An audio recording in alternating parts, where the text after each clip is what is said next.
You're live. What's up, duelists? We're now live. Innovating.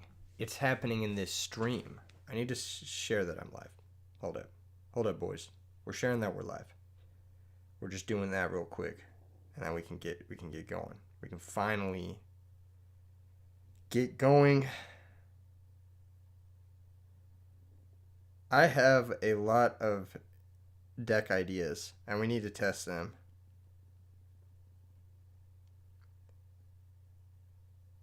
We need to test them. What's up, Nameless Koala 32? Good evening. Happy late Halloween. Can you see what we're going for here? Can you see the idea? I can't. No, I'm just kidding. But can you see the idea here? There's a concept here. Just needs 2 more cards. Not exactly. What's up, John L? Alright, hold up. What's up, Osmel? How are you doing? What's up, Joseph, my guy? How are you doing this evening, this fine evening? Welcome in, everyone. Today we're putting together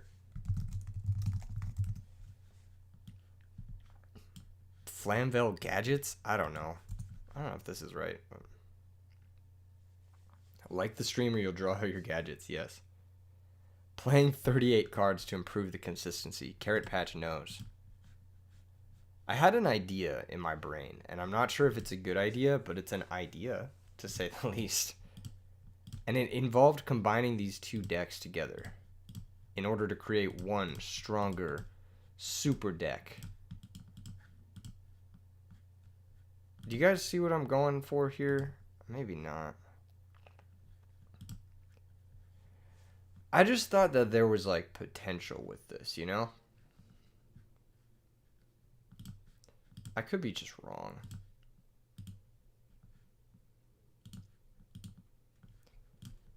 We need Chimera Tech. We also probably need Card Trooper, now that I'm thinking about it. The +1s, yeah, the +1s are nice. I wonder if this is better than just playing the Machinas, you know?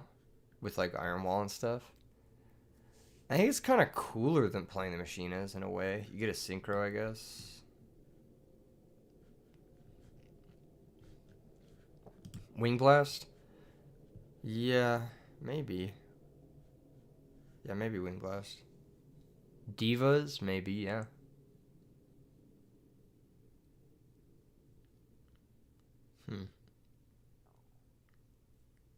I was thinking the strength of Rekindling plus Iron Wall and the strength of Plague plus Iron Wall are both really good in this deck. Like, if you have Plague, Iron Wall, Offering, Gadget, I think it's just like infinite level 6s, right? Something like that. But we only have 2 level 6s in the extra deck anyway, so it's like not even that good.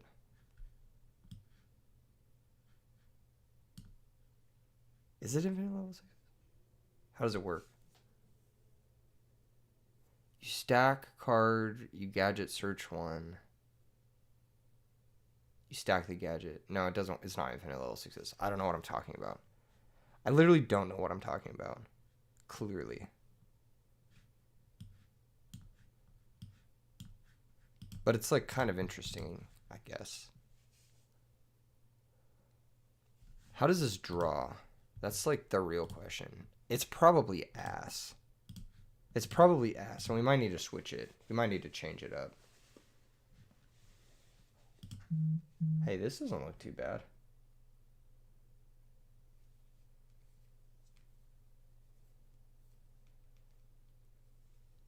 How does this look? This doesn't look too bad. I mean, the Rekindling is just dead. We got Iron Wall Book, Gale. Huh.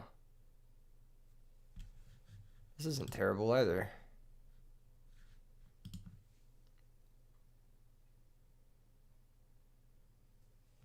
It's probably going to be like a lot of not too bad. That thing looks alright. I don't know. This could be a lot worse. Ultimate Offering lets you get Fire Dog in under Bottomless. Food for thought, I guess. kind of cool. I don't know. Looks fine. Maybe we just try it. Oh, we need a side deck. Yeah, we need a side deck. Ew, gross. Side decking. If it's spam synchro 6, you can have Fiendish or Call. That's true. We could add both of those. What's our side deck game plan? Ew. Side decking.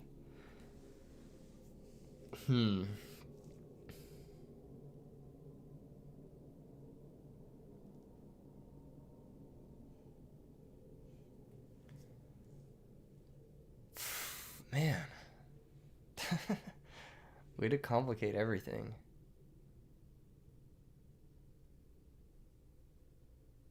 Side deck Trapstone to shut off our own Iron Wall and then play. I guess it doesn't really matter. Shadow Light Mirror. Shadow Mirror's good. Light Mirror's good. Tornado Boys. What's Tornado? Oh, like Dust Tornado? Probably a Cyber Dragon isn't bad. Side deck Cyber Dragon. Okay, Shadow Mirror.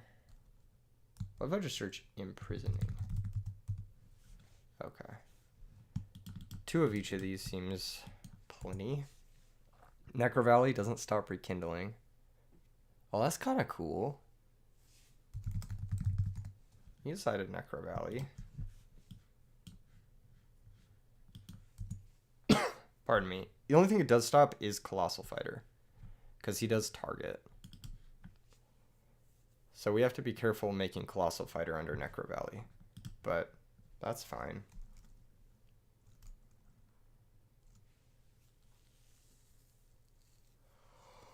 I'm trying to think what we could hide that's like doesn't banish cards. I feel like everything banishes. What do we have for frogs? Is it just pulling the rug for frogs? That doesn't seem good. Frogs looks like a terrible matchup with this. I guess Iron Wall's pretty good against frogs. Grand Mau? Grand Mau's pretty good with offering. Yeah. Dinah. Oh, that's a good suggestion. 2 Dinahs. Maybe even 3 Dinahs. Would a couple battle tricks be worth it for the Blackwing alias aggro matchup? We've already got 3 battle tricks in the main. Being Widespread and Mirror Force. Those are the hard battle tricks. And then we have some soft ones. Triple Book and 1 Compulse. So we already have 7 battle tricks. I don't think we really want to go higher than that. But Kaiku doesn't really work well with Iron Wall. But it could be useful, I guess. I think the goal of this deck is to, like, not play into my own Iron Wall, I guess. But I don't know. Maybe it's, like...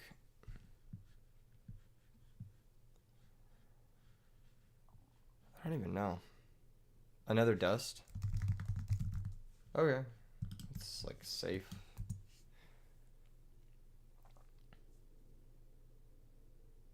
It's all just like safe cards, you know?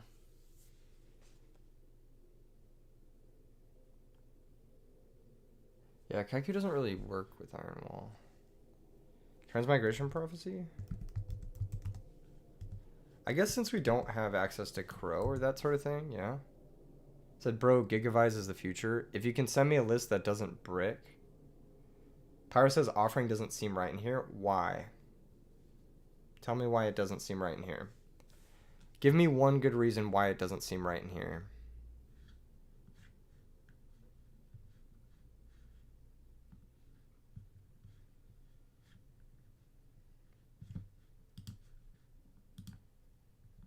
Mind Crush, maybe? Just like thinking of random shit you could side.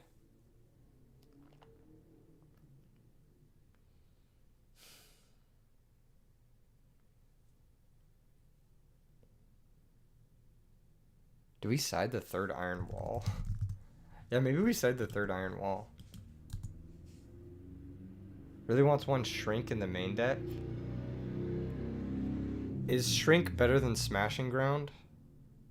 I don't know if Shrink is better than Smashing Ground. Zombie World, Power Filter, Possessed Dark Soul. Thinking of cards that are good versus frogs. Zombie World seems very good. I like Zombie World a lot. I almost like it more than I like Necro Valley.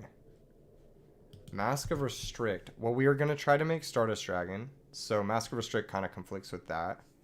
Skill Drain conflicts with the 6 gadgets and Trigodia and Gale. So it conflicts with most of our cast.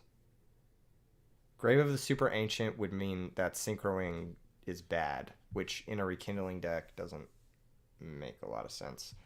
So I do think Power Filter could be really useful. Mask of Restrict could still be good enough, but I do like to be able to use Stardust. I think Stardust Iron Wall or like Thought Ruler Iron Wall is good enough versus frogs as it stands.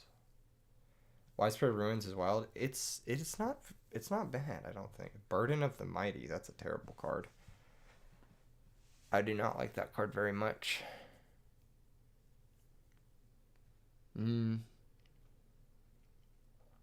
Just showing Pulling the Rug. Okay, what are we siding in versus frogs already? We've already got 2 Dinos, Zombie World. So that's 3 cards that come in. And Transmigration Prophecy, so that's 4 cards that come in. And Iron Wall, that's 5 cards that come in. What are we siding out versus frogs? Probably Starlight Road, Dust Tornado, Heavy Storm, Space Typhoon. So 4 cards out versus frogs, and we have 5 cards in already. So I think we're set on facing frogs, honestly. Maybe one of the Widespread Ruins as well. Offering is only good with the gadgets. Magicians in hand should have a lot of opportunities to hit the board and sink anyway. How?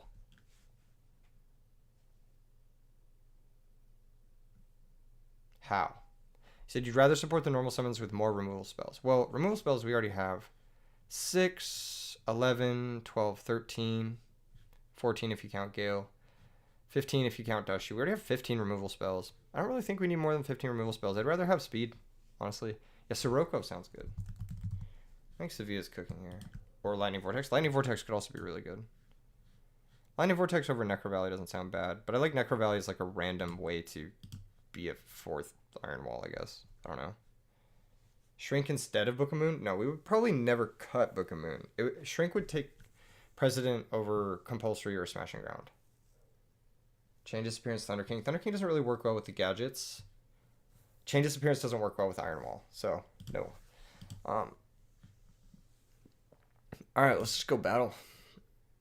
What's up, Brav? How you doing?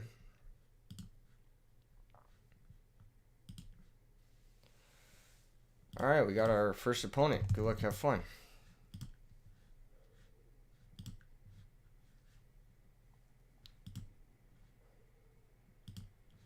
Pick Rock again. I knew it. I knew it. Side Bestie and Geyseris with only Brain in mind. This looks sick, but is it any good? Well, I guess we're about to find out.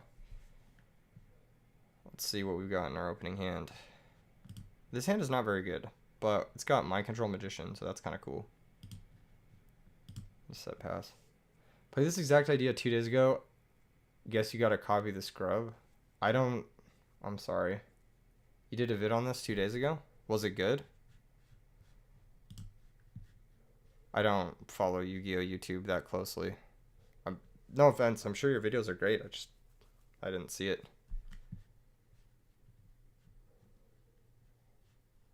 Alright, there's Lila. Because you're a scrub. I think it's poor branding to call yourself a scrub. I wouldn't watch a channel titled Scrub just because like I have nothing to gain.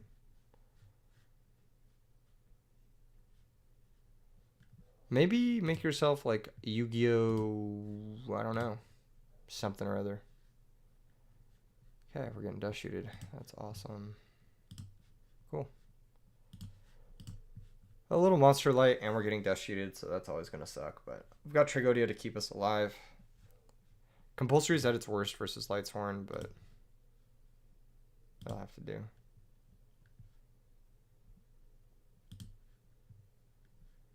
Yu-Gi-Oh! Something or another is already taken. That's funny. Are we playing widespread because it doesn't target? We're playing widespread because we can't play D-Prison because we play Iron Wall. So not trying to be good, trying to have fun. Oh, I appreciate that. I think that's a great idea. Maybe like Yu-Gi-Oh for fun. That'd be a great channel name. I would watch Yu-Gi-Oh for fun. Or like fun Yu-Gi-Oh only. I'd watch that. It just immediately catches my eye. Sorry, it's totally unsolicited advice, Yu-Gi-Oh Scrub. I'm just telling you, like, personally from my experience,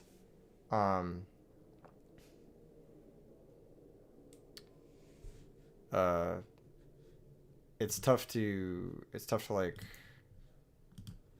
what is it? Not justify. What are my thoughts on the Edison reprints we got in Bonanza? I think it's interesting. We got some okay ones. We didn't get the big ones, the ones that everyone asked for. They didn't reprint Magical Android. Yeah. Yeah, I think that there was like 5 or 6 of them that they didn't. It's reverse marketing? Okay. Maybe I'm just not your target audience then, which could totally be the case. I'm interested to see your video though, and I'm definitely going to go check it out, Yu-Gi-Oh Scrub. So appreciate you plugging yourself.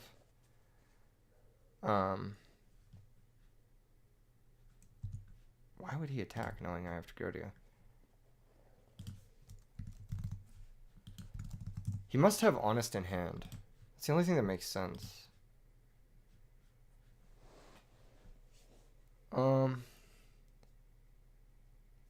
You've been loving the Simorg vid? It's a real banger. Oh, I'm glad you like it. Okay, you milled Necrogardner and Christia. Trade-in seems terrible in this deck. No offense. But pitching your payoff seems pretty bad. Fire Dog's insane, so we're just going to run that into a guy. I'm going to try to bait the Honest here. We'll go Battle Phase. Tragodia, attack. Lumina. They're reprinting Krebins. Yeah, like there was a lot of okay reprints. But there's not a lot of good reprints, which is like frustrating, you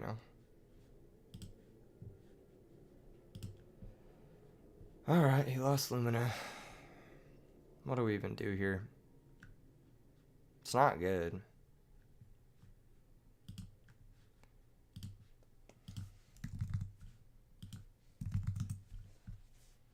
See what he wants to do. He should know it's compulsory, but he still might misplay into it. A lot of good Go reprints, a lot of decent Edison reprints. Yeah, it was like a lot of okay Edison reprints. Okay. Well, thought he might do that.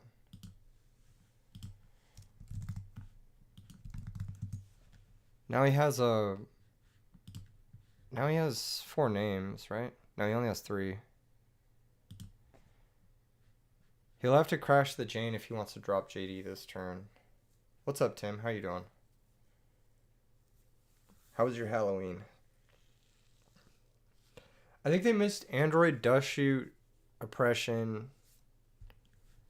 He could Goyo take the track, but it'll be weak. That's not where you want to be.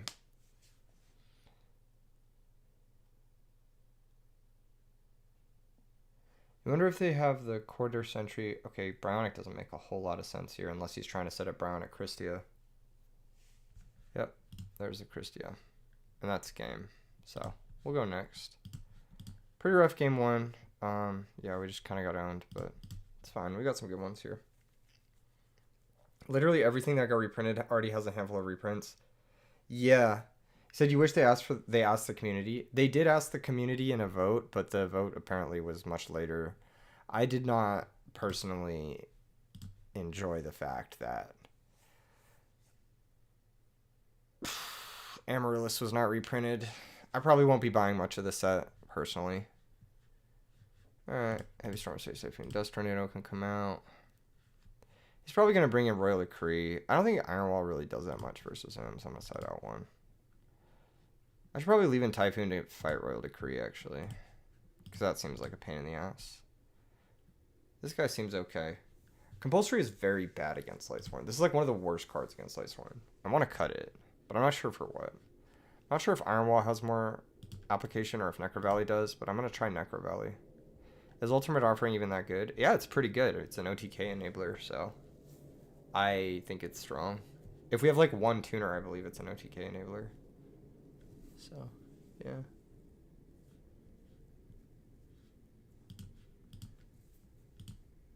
What's up, Tomato? How you doing? If you like new rarities and Edison formats, the best set ever.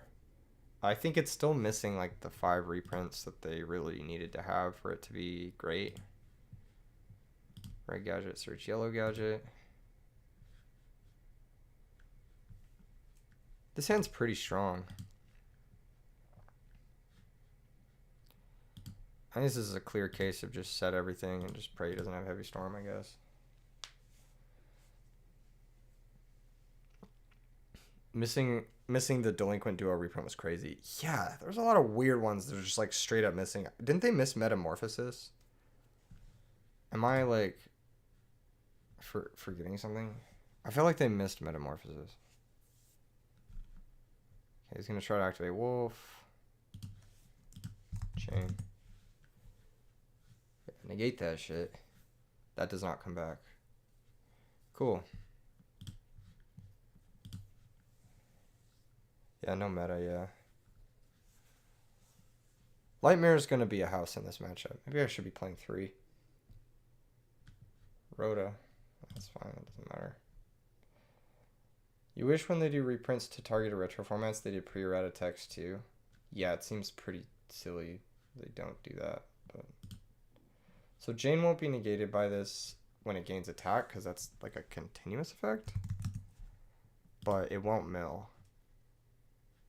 So that's really all that matters. I can just keep the gadget stream going here. Like Caius with Ultimate Offering? Yeah, that is pretty strong. But we have Iron Wall. Okay, he's going to try to negate here. I mean,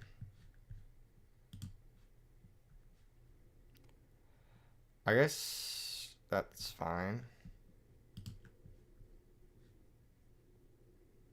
Just pass. I wonder why he did that. Maybe he's trying to set up Sopel here. Banish 2, summon. That is torrential. I don't know. This is 2 2-for-1s in a row. He has 2 names now. He could summon another Sopel, but it's just like not even that good. Ryza then, you weren't playing Iron Wall. Yeah, Ryza could be good. Yeah, you're right.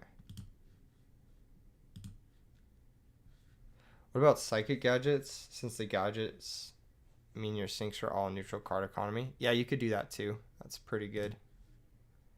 I don't think it's that bad. Hit for 14. And now we have Solemn to stop Heavy Storm, and we should be good. So, yeah. If he ever draws the out to this, we can stop it. If he doesn't, then we're chilling. And we'll just beat him to death with Zombie-Flamvell Fire Dog. Solemn can also stop Decree now that we have Road to stop Storm. So, yeah, just keep it simple. Gadget stream. Go get the yellow. We don't have any more greens, do we? Oh, we do. We do have another green. Wow. Okay.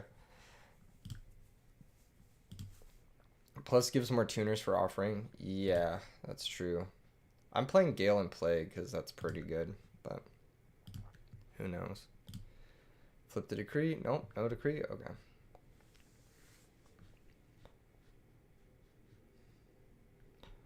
Wow, Lightmare completely soloing Christia Swarm. You was hoping for Amaryllis at Bonanza? Yeah, me too. I'm really kind of shocked they didn't go for it. It wasn't just Amaryllis, though. It was also Oppression, Dust Shoot, Magic Android.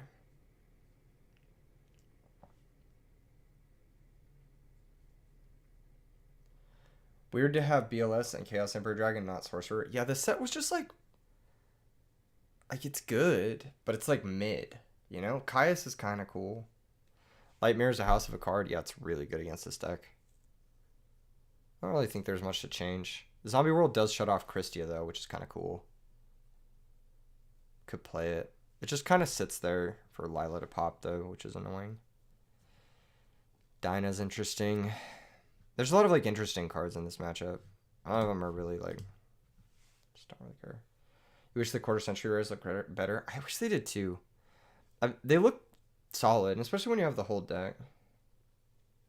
You think this set is a banger? I think it would have been a banger if it had the top 5 cards people were asking for. Like, it doesn't have Android, Dust Shoot, Oppression, Amaryllis, or... What was the 5th one? I think it was Chaos Sorcerer or something like that. I forget what the 5th one was. Might have been Duo. But those were like the top 5 cards people were asking for. See, look at this trade-in. This is bad. You don't want to discard JD. Like, you want JD to be in your hand. So I don't really like trade-in this deck. Because now he has to do an extra step to get that JD back to his hand. Foolish Burial, this could send Wolf, something like that. Yeah. Oh. You would think they know what cards need reprints since they are aware that Edison is a format that people enjoy. Yeah, I think it is weird. He has a lot of back row and face set Aaron. Or summon Aaron, alright. He could draw anything, even a second JD. Yeah. Mill Necro's pretty good, isn't it? Can you do this during the battle step? You probably can, right? It's quite annoying.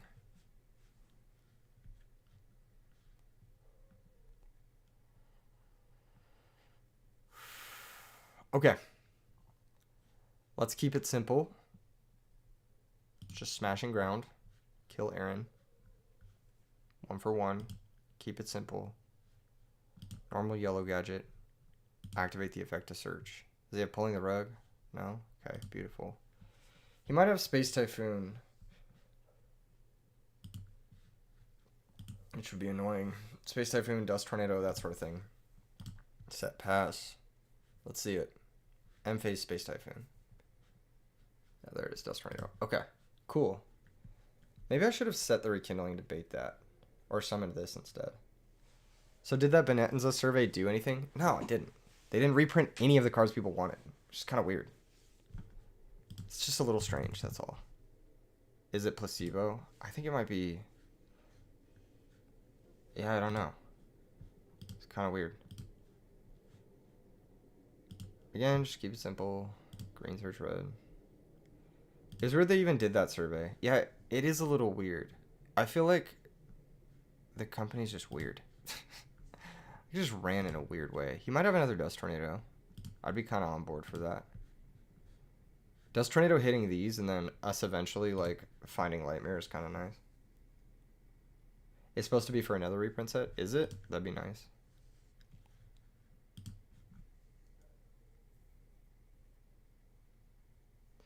Okay, that's annoying. Target Aaron. Yeah, so now we're actually like backfooting, which is bad. I think you meant to go battle phase there. Yep. A pretty tough game here. Just went second. Didn't really have the appropriate anything to get anything going.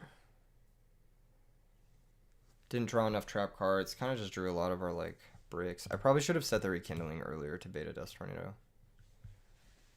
Because us winning this game was never about resolving or Rekindling. Mind Crush here pretty useless, but possibly does something. I don't know. Alright, let's get Flamvell Magician going. I could have got Flamvell Magician going earlier too, to try and like... He's going to use Necro Guard now. Okay. And now we just die. Because he just puts another monster into play and we take lethal.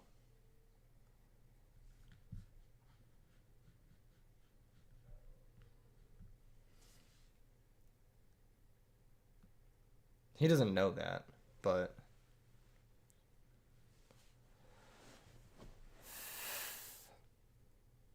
Pitched Reincarnation. Why would you pitch Reincarnation? Target Lila.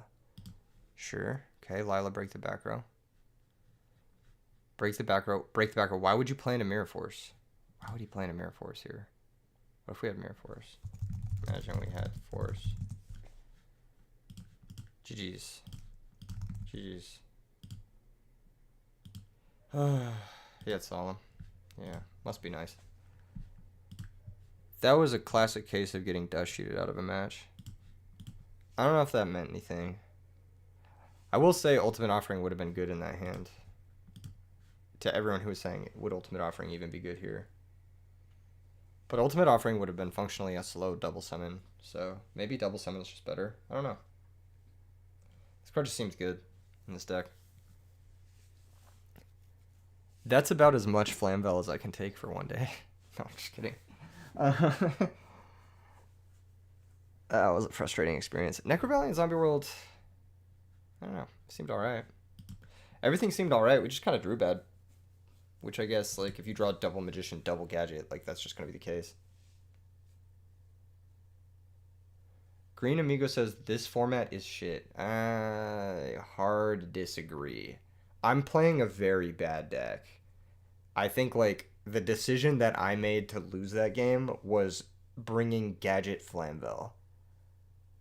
I completely disagree with you. I think this format is very good. I think this is probably amongst one of the best formats, clearly. I think this is one of the most interactive formats that has a lot of decision-making that makes sense and adds up to victories. I think you're just bad. Like, I don't mean this in like a mean way. I just mean it like you probably need to get better at the format to start understanding where your decisions matter.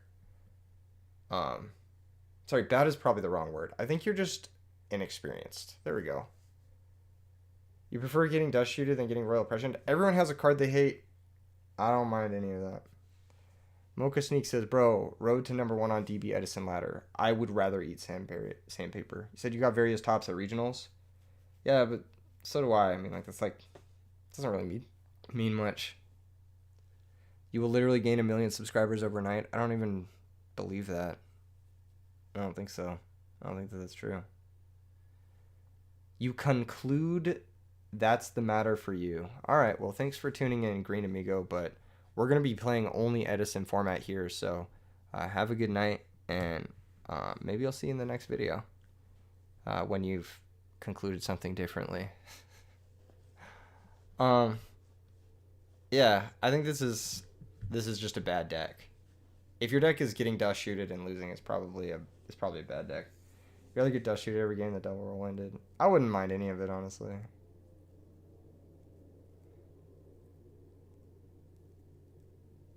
He thought this was the Dragon Ruler channel. That's hilarious.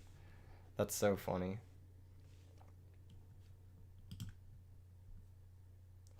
Bro's like, actually, I've topped multiple regionals where I didn't get Dimension Shifted on turn 1.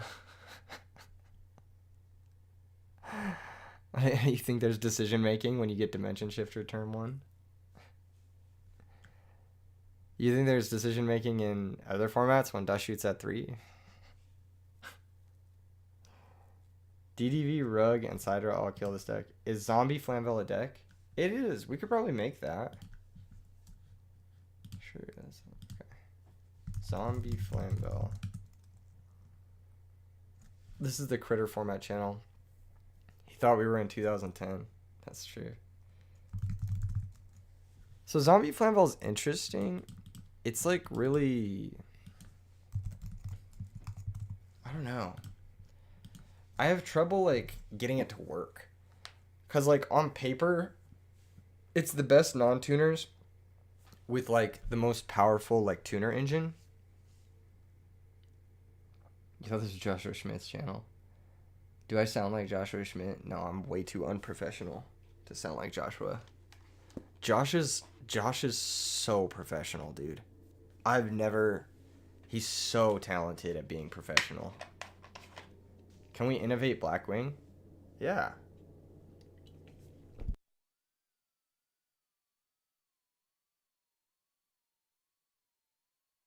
What'd you have in mind? I have a few ideas for Blackwings. That could be fun. I thought we were playing Lorcana. Zombie World turning Flamvells as fire. Oh, that's kind of cool. How do you get them all in the grave? That's kind of the big issue for me. Alright guys, press 1 if you want to see me innovate Blackwings. Press 2 if you want to see Zombie-Flamvell.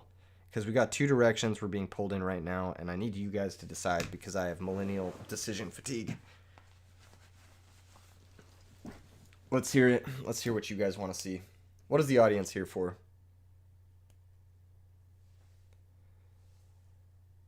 A lot of twos. A lot of twos. A lot of twos. A couple ones. Couple ones.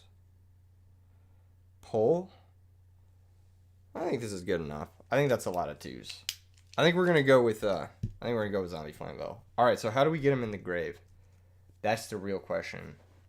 You can't double vote, Brav.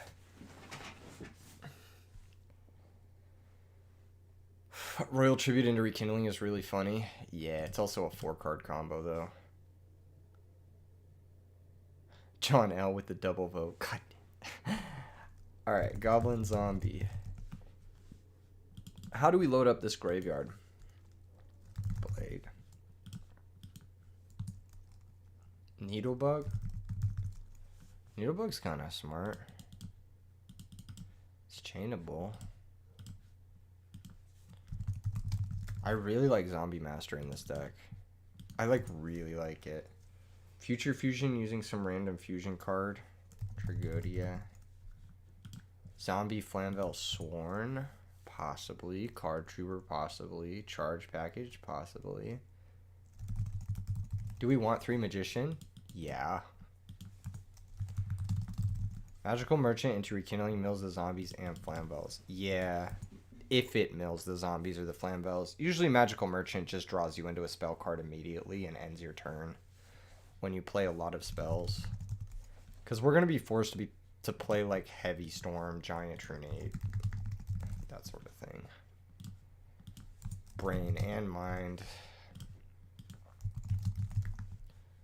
Probably play Dark Armed, obviously. Torrential. Yeah, Torrential's good. Yeah, Torrential's very good here.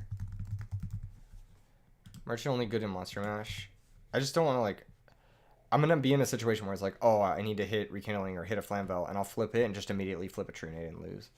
Is it just pure Zombie-Vell? Maybe throw in Hero Malicious Engine with Dark Grepher. Dark Grepher doesn't get these guys in the grave. Tomato and add Sangan or not? We're not quite there yet. Magical Stone, maybe. I like Magical Stone if you're milling, but I don't like it if you're not milling. I like Morphing Jar. We're going to play Morphing Jar. Card Destruction. Allure. Only way is Sworns? No. No, there's other ways. There are other ways. Monster Reincarnation for Dad? Maybe. Foolish Burial.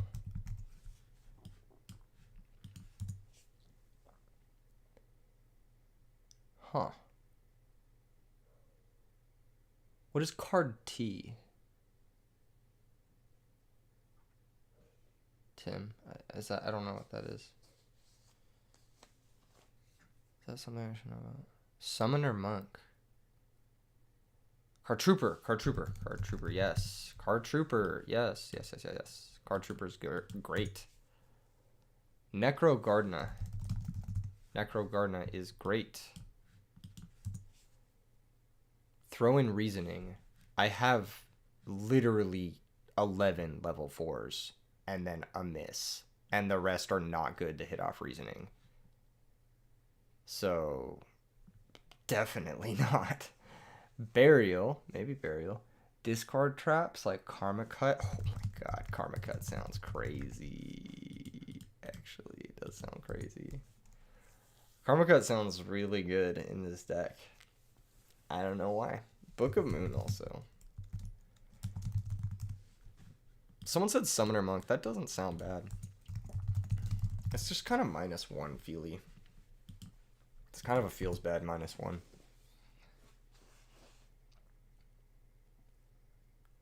What are we missing?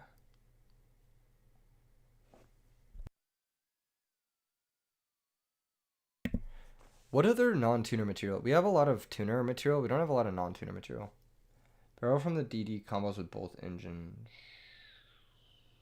If I've already resolved a Rekindling, the chances of me resolving a second one, even if one of them gets banished, is very low.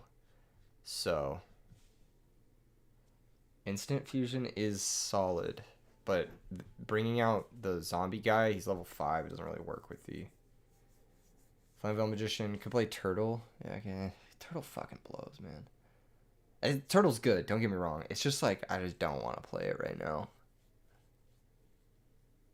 I can play Spies. I can play Dandelion. I love Dandelion. I'm playing Dandelion. Dude, look at this. Okay, look at this. We got 3 Karma Cuts for Dandelion. We got Card Destruction. We got Foolish Burial. We got Double Zombie Master. We got, what, Card Trooper Morphing Jar. So 1, 2, 3, 4, 5, 6, 7, 8. And then Gobble Zombie can search it and Bryonic. So we have like 10 ways to discard Dandelion. That seems really strong. Yeah, Dandy seems really good. Maybe like 1 Caius. Just a random one. Because it's Caius. Gore's Trag. I don't know about Gore's. Gore's good in here. 1 Debris. We only have 2 targets. So, nope. Wind Blast. We kind of have Karma Cut. I don't know if we want that much discard, but maybe.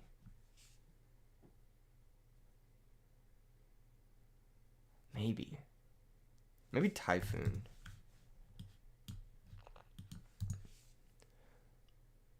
I have 4 Debris targets. I guess Card Trooper. Debris Bring Out Plague isn't good. So, I mean, even if it is a target, it's like not. So I have 3 Debris targets. Seems very inconsistent. Just not worth it. Dandy plus Magician equals AFD. I might just like play like 1 Pyramid Turtle. Because like we have 3 Book of Life. So it's just like we just need like a guy. I don't know. Seems fine. I don't really want to play Pyramid Turtle, but I will. Cut 1 Book of Life. I kind of want to play the full 3. I think this card's crazy broken. Dandy plus Magician equals Ancient Fairy Dragon. Oh my god, we gotta figure out the extra deck for this. Fuck. So, we definitely need 2 Stardust, 2 Colossal, Thought Ruler. Black Rose, Goyo have to be part of the equation. Red Dragon, kind of have to have it. Definitely Arcanite. Arcanite. I literally can't make Arcanite in here.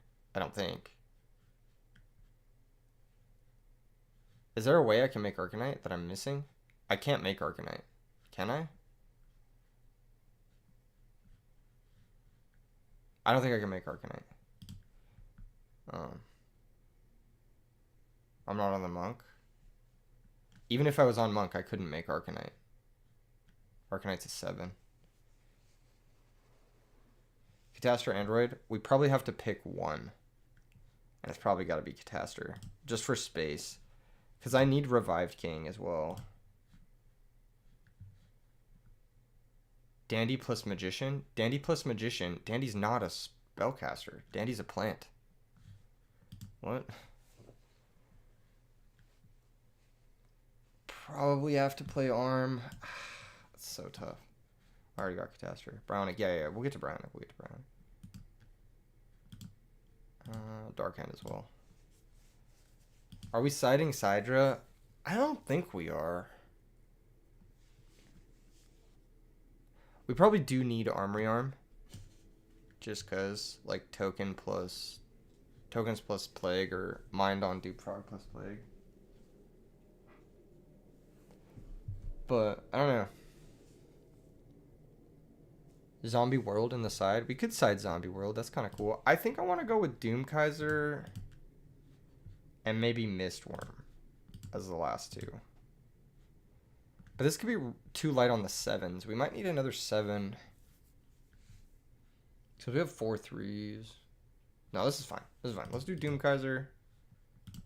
Oh, I already got Doom Kaiser. Doom Kaiser Ancient Fairy? Doom Kaiser. Why 3 Dog and 3 Magician? Because they're really good. I don't know. Because it's a Flamvell deck. AFD is a 7. Yeah, it is. It is a 7. It's either AFD or Urbellum if we're adding another 7. I just don't see what does AFD contribute to this?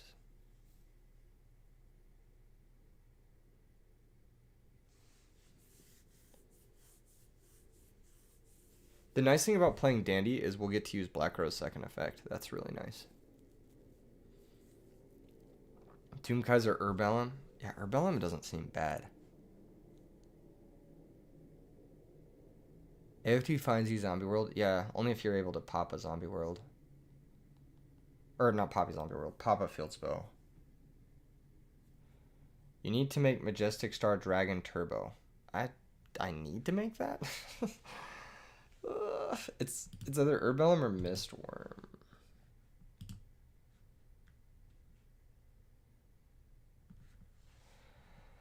Man.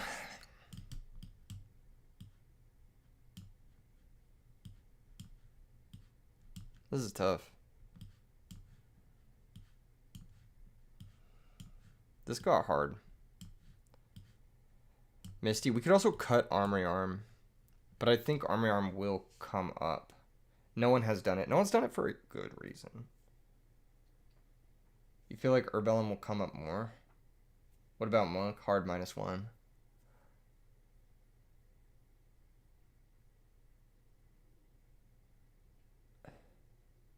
Mistworm seems more likely to come up with the Dandy tokens. Yeah, it does. Let's go Mistworm. Let's go Mistworm.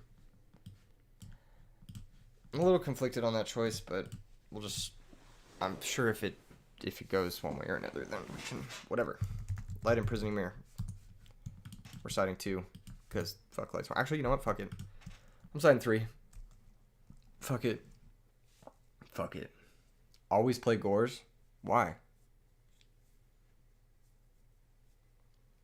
A lot of decks do fine without playing Gores. Decree? We could side Decree. Not terrible. Can Rekindling bring back Urukizis? No, it can't. Urukizis has 400 defense. Fiend Comedian. Yeah, it might be good.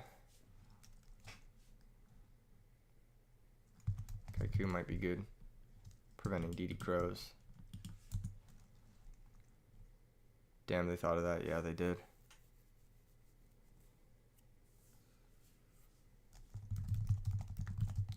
Transmigration Prophecy is interesting. Try that out. 3 Vortex? Alright, fuck it, say less. Where's True Party King? Your Chain Disappearance Die Hard? We have triple Karma Cut. We don't need Chain Disappearance. Bottomless might be nice, though. For Blackwings.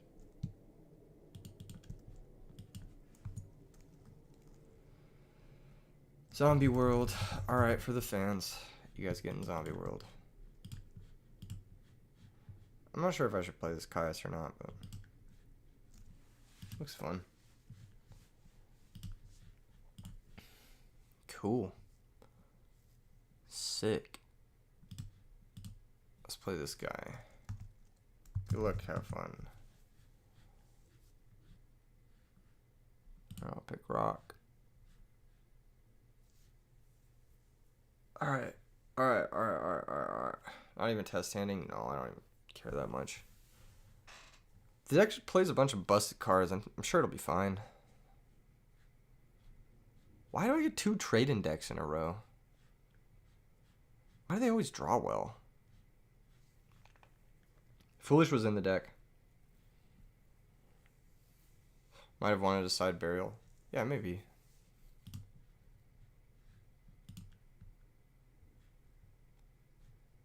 Book of Life. I think it's going to be Card Trooper Mill 3 and then try to hit something to Book of Life something. Or, yeah, it might be Fire Dog now. Okay.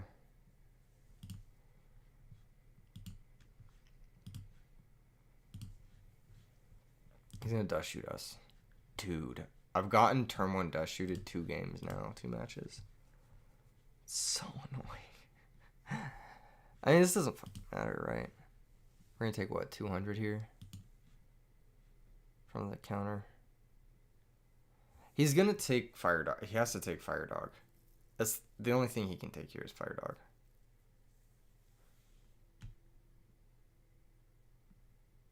Said zombies are S tier but lose to D tier Gravekeepers. I actually think zombies should beat Gravekeepers in in Yu-Gi-Oh! Or not in Yu-Gi-Oh! In Edison. It should be a favored matchup for zombies.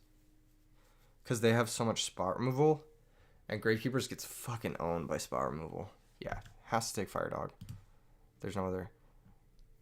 Whoever said why play 3 dog earlier, you smoking crack. It's like the best card in the deck.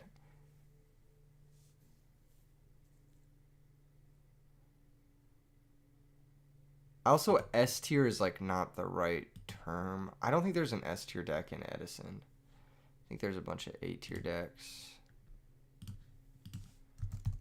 3. Brutal attack. Dog is it? Sure, I did crack cocaine. Yep.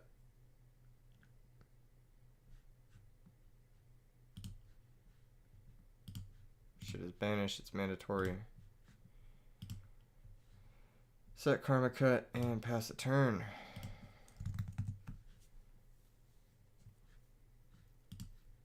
If we hit a zombie there, we probably would win. Why is he clicking on my card? Heavy Storm. Alright, there was Karma Cut. Man, I needed that. Oh, that sucks. That really sucks. I needed that Karma Cut. Maybe I'll draw another one. Nope, but I do Fire Dog. Pretty nice. Trunade, remind me to side out Trunade in this matchup. Milling is the Antichrist. You're done playing mill decks for this exact reason. Yeah, it's funny. It's the only card in our deck that mills, and as you can see, it's not ideal. He Foolish Necrogardna. Strange choice. I think at least. Pretty strange choice. I feel like you would Foolish something different if you weren't scared of Fire Dog. But I guess he's scared of Fire Dog.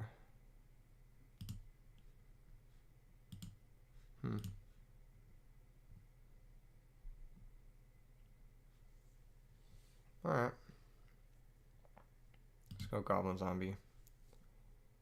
Battle phase. Try to attack the Amaryllis. Take 800. I'll pass. Necro Valley is hard for zombie players to deal with. Yeah, like I said, they usually have a ton of spot removal.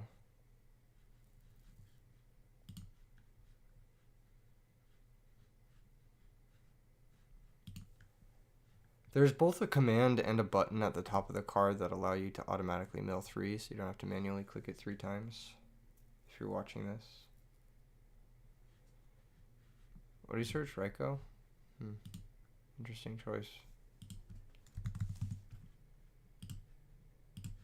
Goblin Zombie will search for us. Find us. Plague. Actually, is it Plague or is it Zombie Master? That's gotta be Plague.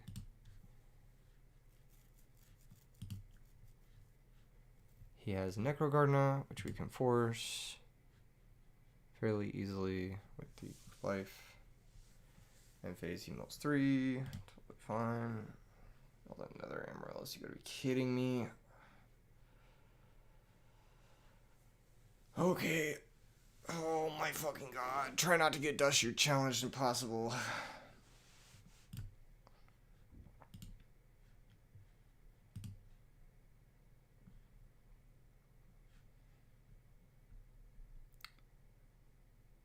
Huh.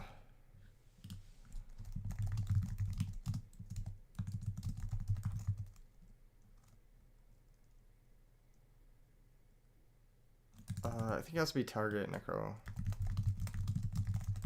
Target Necro plus Goblin.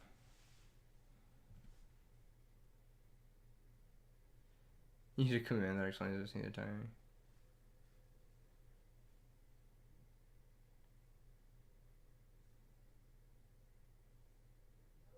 Does he have a counter to this? Is he thinking about Solomon? Okay.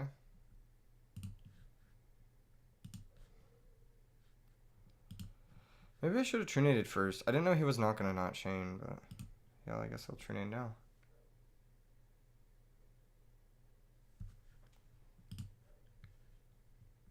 In this circumstance, is it best to go Doomkaiser, take Plague?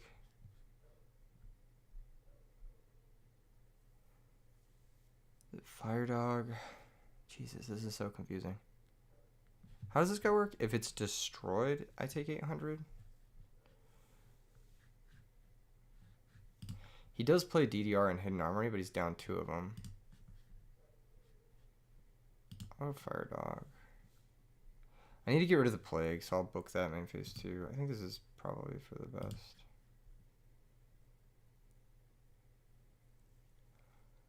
I want to kill both clusters. Take 800, kill the other cluster. Take 800. I'm surprised he didn't. Why didn't he chain Gardna? He probably just doesn't know that he can do that.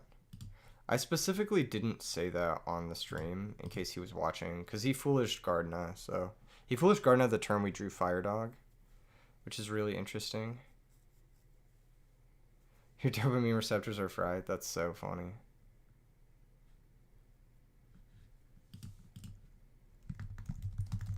Attack token. Yeah, attack token.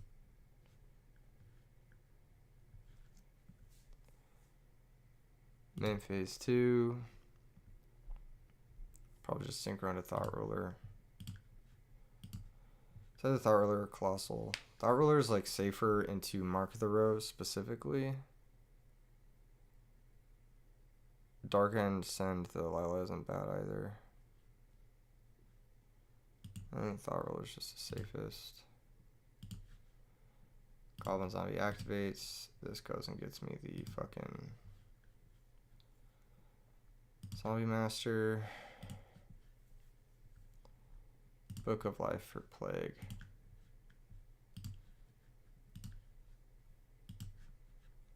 And Goblin Zombie. His hand has Raikou and 2 unknowns, so I know his hand is not super duper strong. He can always DDR the Plague, but he needs Hidden Armory for that, and then he'd have to like Black Rose. I guess he could also Goyo, but then he's spending DDR on Plague, and that's 2 cards to go -1 into a synchro, which is like probably fine for us. Although like our life is getting low, we can start using Hades to negate the Amaryllis. So we're kind of in a weird spot. Miracle Fertilizer. Alright. So he's got a way to out the Thought Ruler. This doesn't really matter though. I don't think. I don't think this really matters. Do we have a warrior? Does he have a warrior? We have no warriors. He has no warriors. Yeah, this doesn't really matter. Because we can like make Colossal to beat Titania. Like I'm kind of cool with... Not cool with it, but... He didn't attack the Goblin Zombie. It seems like a weird play to decide not to make. Lila Mill 3. Yeah. Oh, he's playing Karma Coats. That's hideous. Does he want to bring out an Amaryllis? Apparently not. Alright. Trust the 3rd Fire Dog. That's crazy. I was memeing about like how Fire Dog's the best card, and then we immediately drew 1 for the past 3 turns. That's super funny. So if I synchro with Goyo Guardian into... Or synchro with Goblin Zombie with the Plague, that could be interesting. Kind of like that. You could also go for the Zombie Master. I think I like saving the Zombie Master for later, so we'll go for the Plague. Normal Plague. He's gonna say okay. I think I'm gonna synchro into Bryonic, actually. May seem kind of weird, but I'm happy trading Mizuki with, or trading Mizuki Bryonic with the Titanial here. So, battle phase, Fire Dog attacks Lila. Does he play Honest or Mirror Fort? What is the deal here? What is the back row? Briar is officially a zombie card. I think so. Go get the Magician.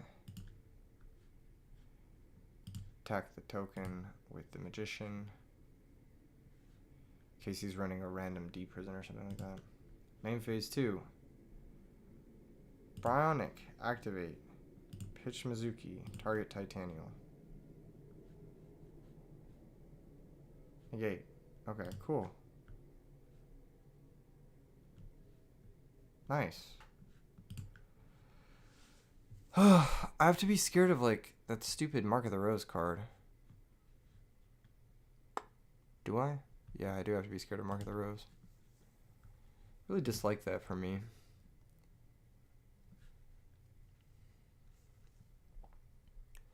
If I Mizuki back Goblin Zombie in defense, that gives me a little bit of time. I think I might do that. So we'll go Colossal.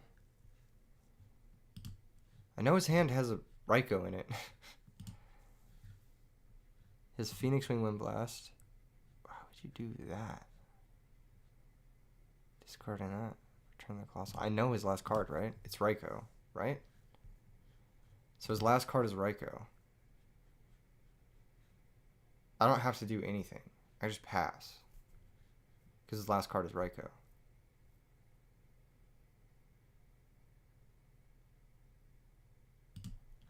If I die for this, I'm going to be so mad. If he top decks specifically Titanium, I'm going to be so fucking mad. He has 2 Titanials left in deck, right? Yeah, 2 Titanials, 1 Lone Fire left. So it's a 3 in 11 chance that we get owned here.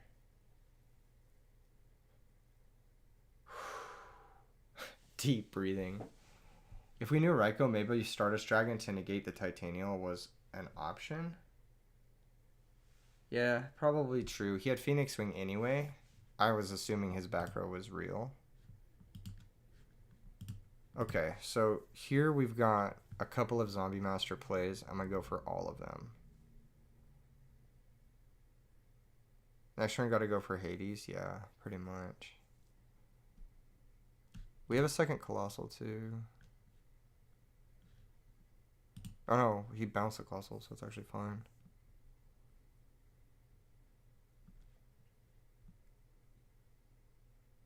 Okay. Zombie Master. Activate. Page Pyramid Turtle. Special the Plague.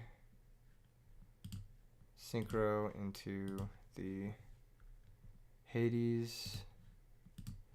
Trying to see if I can make a Stardust here. Is there a way to make a Stardust? Banish Mizuki, Special Zombie Master.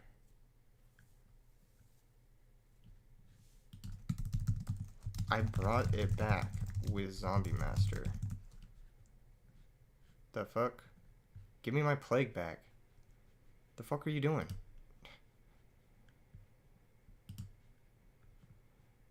Hot Pitch. Special Plague. Now, a lot of you guys don't know this, but this card says negate the effects of effect monsters destroyed by battle with zombie monsters you control. So now that I have 3 zombie monsters, I can actually negate 3 of his monsters, which is really cool. So we'll go battle phase. Plague, attack Amaryllis. Declare Revive King. It's negated. Negated. Zombie Master attacks. Negated.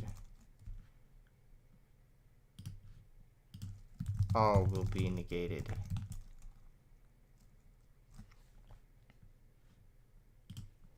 Attack the set monster. What's up, Albert? How are you doing? Counter. Okay, that card is negated. Attack the token.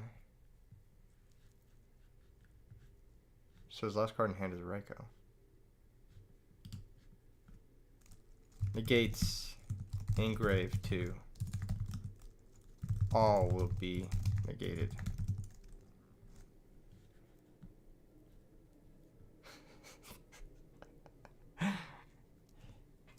It negates everywhere.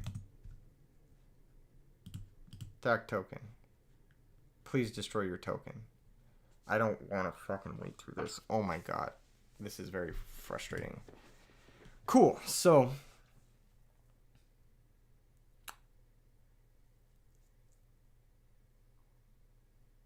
it says, let me research. Research later. It is correct. I don't know what to tell this guy. Oh my gosh. I got a synchro here. I just don't know what I'm going to synchro into. I want to make Darkened, maybe? Is there a way I can bring back Revive King? Do I have Book of Life left? I have 1 Book of Life left. Ugh. Gross! This is fucking annoying. I guess I have to synchro with the Revive King. I do have to do this, don't I? If I make Darkened, do I die? No, because if you top decks Mark of the Rose, then...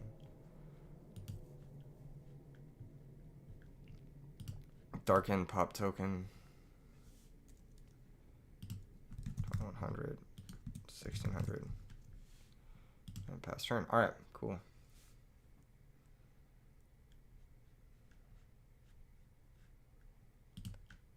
He can set the Raikou. He can bring back 1 Amaryllis. He can't bring back the other one. Both Volcanic Counter and the Amaryllis are negated. Does this guy know how to read? I mean, the effect is not intuitive. But... does Darkened target? It does target. Yes. If he finds his Lone Fire to bring out Titanial, we kind of get owned. I still have Plague. So, like, he goes Lone Fire to Titanial, he runs over Darkened, and face bring out Amaryllis. I can, or he doesn't bring out Amaryllis to play around Fire Dog. If he does bring out Amaryllis, we can just Fire Dog over the Amaryllis, make Colossal. And then he has to top deck Mark of the Rose. So, even Lone Fire to Titanial, he needs Runner top decks. Normal Summon Raikou. Attack. Okay. Take 19.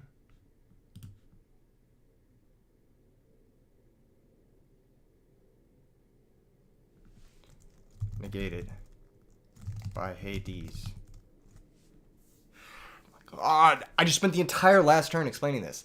What is going on?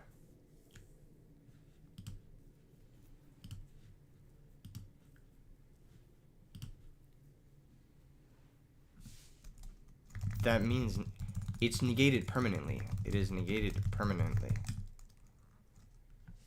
You DM me the page. I'm not going to link this guy. He just needs to learn how this works.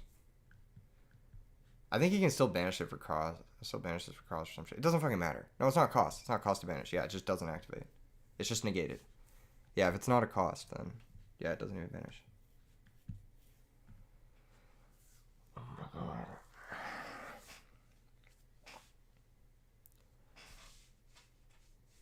You can look it up after the match. This is how it works. Let's just can we just finish the match? Is this game 1? This better not be game 1. Oh my god, it is game 1, isn't it?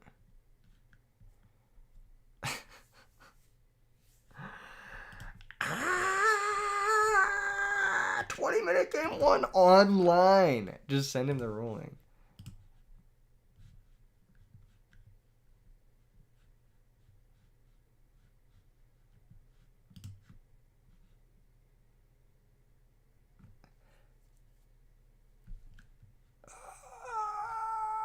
I'm literally the Edison guy.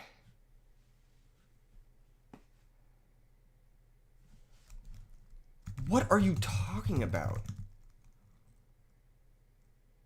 What are you talking about? Pendulum monsters.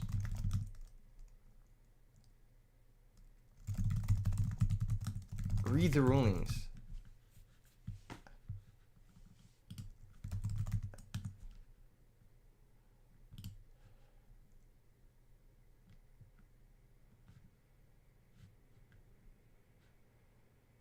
Dude, I tell you, even if I linked this guy the ruling, he was going to argue.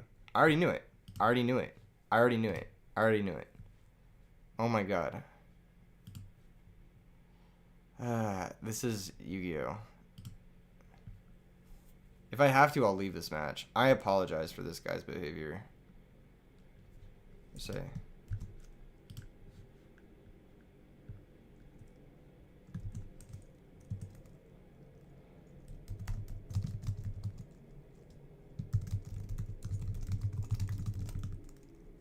The negate is permanent. It is permanent. Oh my god.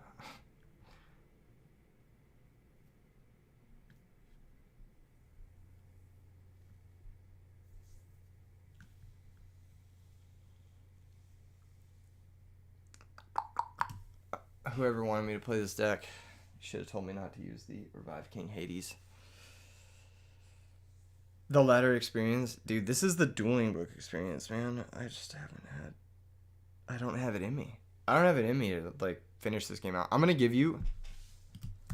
gonna stay here for another 5 minutes. If you want to continue the match, we can continue.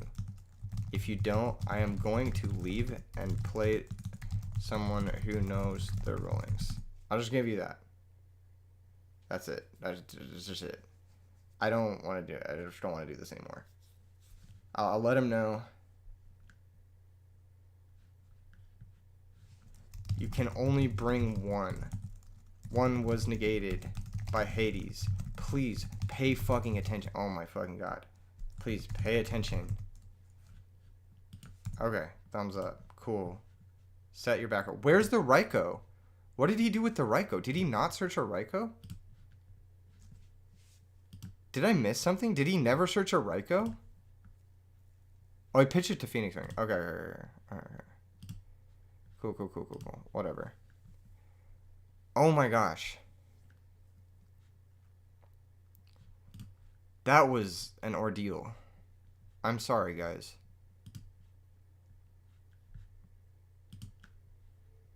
What is the Raikou doing in the...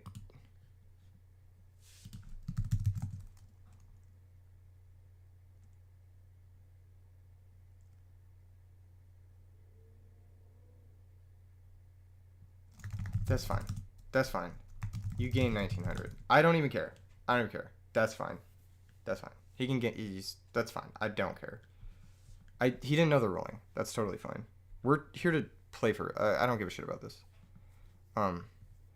Alright, we drew the Magician, because why would we not? But we can use Plague to...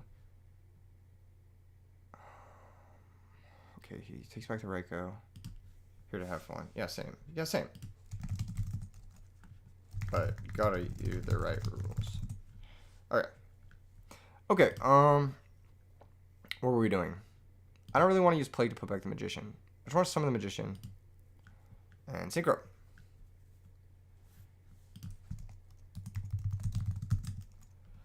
Still has a Lone Fire. Still has the Phoenix Wing.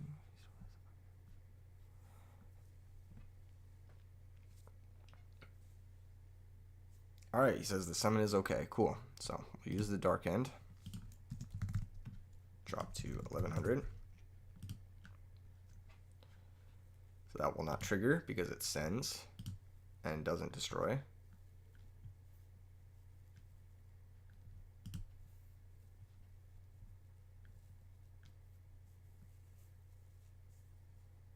$1,600 and $1,800. Main phase 2. I make Colossal. He top decks. He still has one Hidden Armory and Mark of the Rose. He has no more Miracle Fertilizers. He still has 2 Titanios and a Lone Fire. So I do need to Synchro, but I'm just trying to think of like the least bad thing to Synchro into. I think they all get fucked by Mark of the Rose. So I'm just going to make Colossal Fighter. Dark End might be your new favorite Synchro. I like Dark End. It's pretty strong. I think it's pretty good. Yeah. It can pop that, I guess. Okay, here comes Lava Golem. So that drops us to 24. Amaryllis will drop us to 16. But how many darks do we have? 1, 2, 3, 4, 5, 6, 7. I'm gonna draw Dad, watch. With 7 darks. Space Typhoon, cool. Let's Space Typhoon the back row. See what it is. If it is this out to Lava Golem, okay, cool. So we take 1,000. Watch this. He's gonna blow up the Fire Dog. He can't normal. Oh yeah. He can't set same turn as Lava Golem. Oh my god, I am so over this game. I do not want to play this. You want to chain Wind Blast.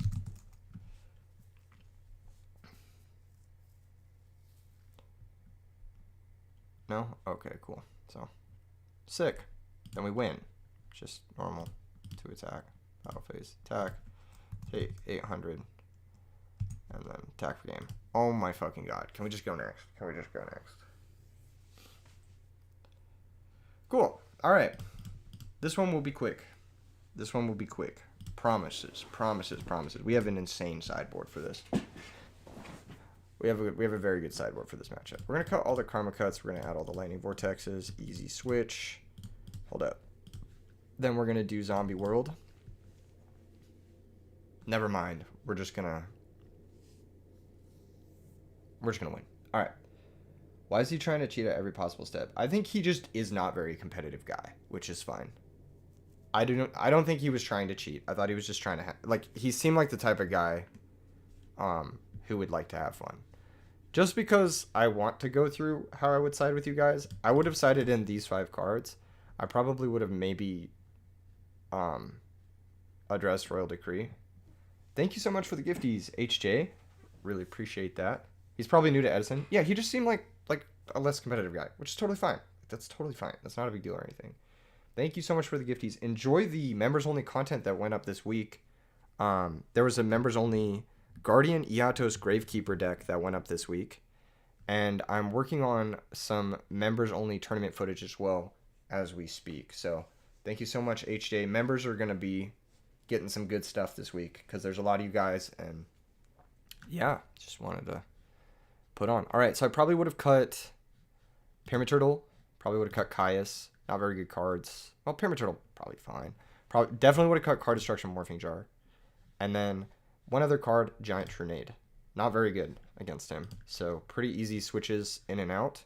And then we could have deliberated on the Royal Decrees and the Light Imprisoning Mirrors. These both have merit in this matchup. But this is how I would have sided. So if any of you guys wanted to copy this deck list for fun and you went up against Amaryllis, that's how I would have sided because all of these cards are very good against Amaryllis. So yeah, you probably could have sided out the Book of Moon for a Royal Decree. That wouldn't have been the craziest thing. Anything that targets is going to be pretty bad against Amaryllis in general. Mind Control and Brain Control are decent enough where it's worth keeping, but because they can take Lila, they can take the starters. But yeah, you're building a new PC? Oh, dude, that's sick, Sevilla. Happy to hear that for you. Okay, that was fun. He says through gritted teeth. No, that was fun. This deck is cool. It looks fun. All right, new deck. New Blackwings. All right, Blackwing. Everyone's like, can you innovate Blackwings? And I look at them and I say, of course I can. Of course, I am the innovator of Blackwings. Machina Blackwings? I've done Gadget Wings. I've never tried Machina Blackwings.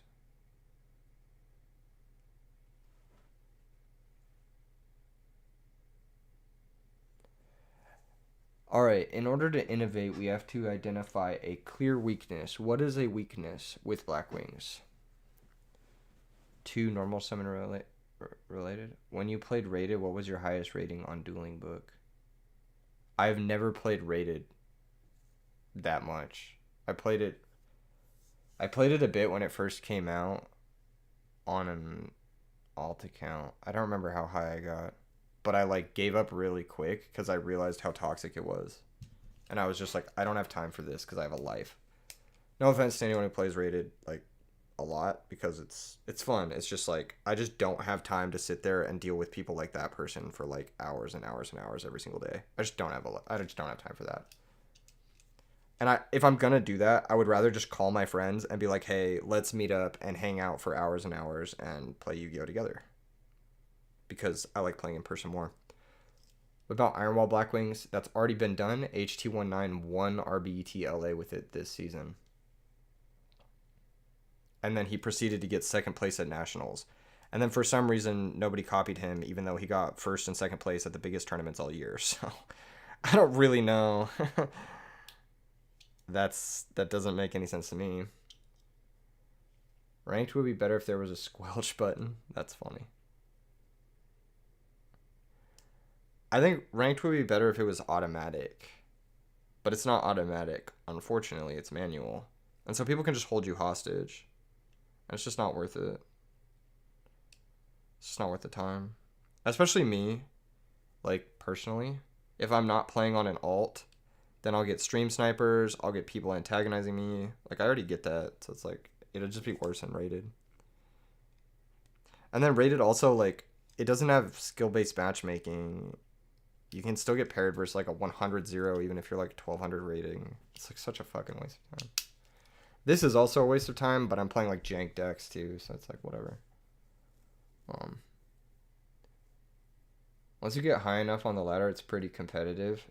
Yeah, but I have to spend all the time getting high enough on the ladder. Like, you don't understand. Like, I don't have the time for that.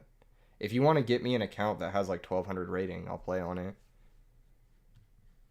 But ain't nobody got time for that. Who don't have community circles to play with. Yeah, I already have community circles. Albert says, any advice on climbing the ladder? Dust Tornado and Trap Stun is my advice. Because people love playing back row on the ladder. Back row on, like, lightsworns. Someone get him a 1200 account. Yeah. Have you tried Against the Wind in Edison? You think the cards are pretty underrated since it can add back Sirocco on, like...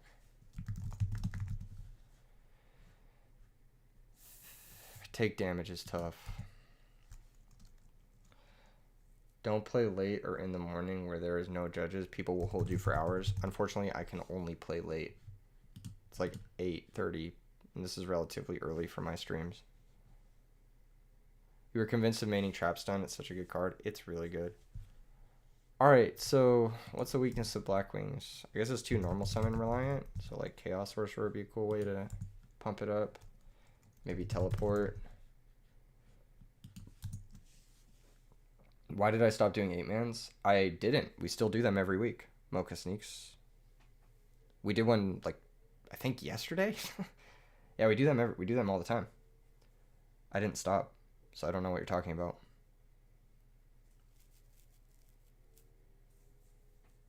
No videos? What are you talking about? I just posted one. Oh, I posted one that was members only. Like 2 days ago. Let me go through the videos just to make sure. YouTube.com. Let's see. I'm trying to remember the last time I posted one. I can't remember it. I have to look at the channel. View your channel. No Amaryllis reprint is sad. It's really stupid, honestly. Yeah. See, I posted one on members only. I entered a tournament with X-Sabers, entered a tournament with Welly Dad. I played here, entered a tournament with this, entered a tournament with this. This is all tournament gameplay, so, like, I don't know. Isn't that what you guys want? Do you guys not want that?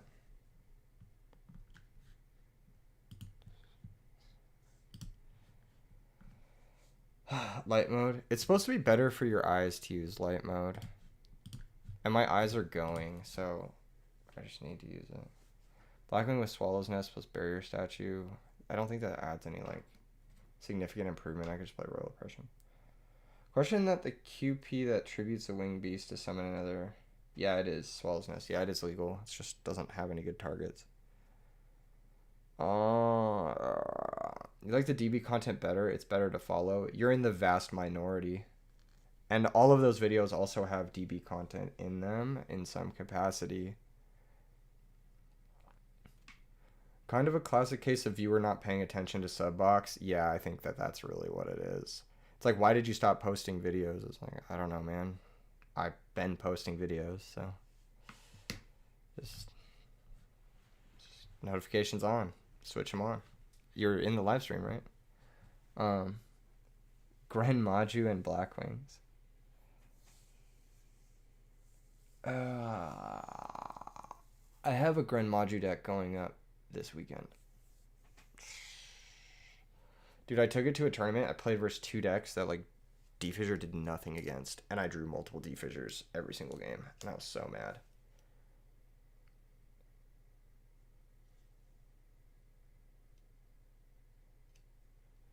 Maybe you're missing something. Yeah, I've been posting 8-mans. Just like I've been sprinkling in like real tournament footage because Yu-Gi-Oh is a paper game as well, so that's what I've been doing. Also, people like real tournament footage. That's why people watch RBETs. That's why people watch, you know, what a lot more people watch the real tournament footage. What about Harpy's Queen plus Harpy's Field Spell? I don't think that's solving any of the problems, just making the deck more normal summon reliant. I think the biggest weakness in Blackwings is that it's normal summon reliant. What's up, Nosa Gaming? You're pumped for RBET on the 9th. First RBET for you. Oh my gosh, is it really? That's super hype. Do you want to be on feature match? You could be the round 1 feature match. There is an RBET, an online one, coming up on November 9th and November 10th. If you guys want to participate in that, definitely check it out. This is going to be super fun. Do you guys want to see sneak peek of the Grand Mau deck? Press 1 if you want a sneak peek. Everyone who's here right now. Actually, don't press 1. Press like on the stream. If you like the stream right now, I'll see how many people want to see the Grand Mau deck. Sneak peek.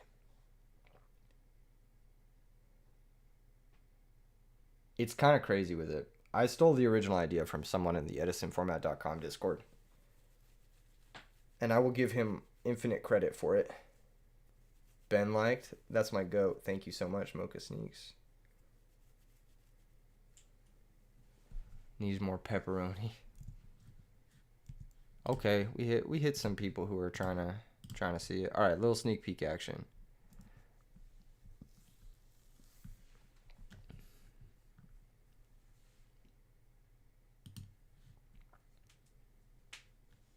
Check it out. All right. The person I took the base list from, his name is Artemis. You may know him as a player who got 2nd place in an RBET with Amaryllis. Artemis built the kind of foundations of this deck with like Gilosaurus, Cyber Valley, and then Tyranno Infinity is the biggest payoff. And then using Common Charity to fuel the Infinity as well as Dimensional Fissure. And my biggest changes here were I simplified the structure. I took out a lot of like the removal and I just added a shit ton of draw power. Because if you don't see the Common Charities and you don't see Macrocosmos or D-Fissure, your deck does absolutely nothing and it just loses. So, yeah, I grossly oversimplified the deck. I'm still not happy with the build. I have it built in paper. I took it to a tournament, like I said. I did very poorly at the tournament, mostly because this deck is horrible, but also because I got paired against decks that D-Fissure does nothing against. What does this deck do to non-graveyard decks? Nothing. However, I can show you this deck versus Blackwings, because it does very well versus Blackwings specifically. The sideboard has all of your like removal that you would bring in. And then you can also bring in Grand Mau as a way to play out grindier matchups. DD Survivor is not a good suggestion. I'm not going to elaborate too much on that. It's going to be more explanation in the video.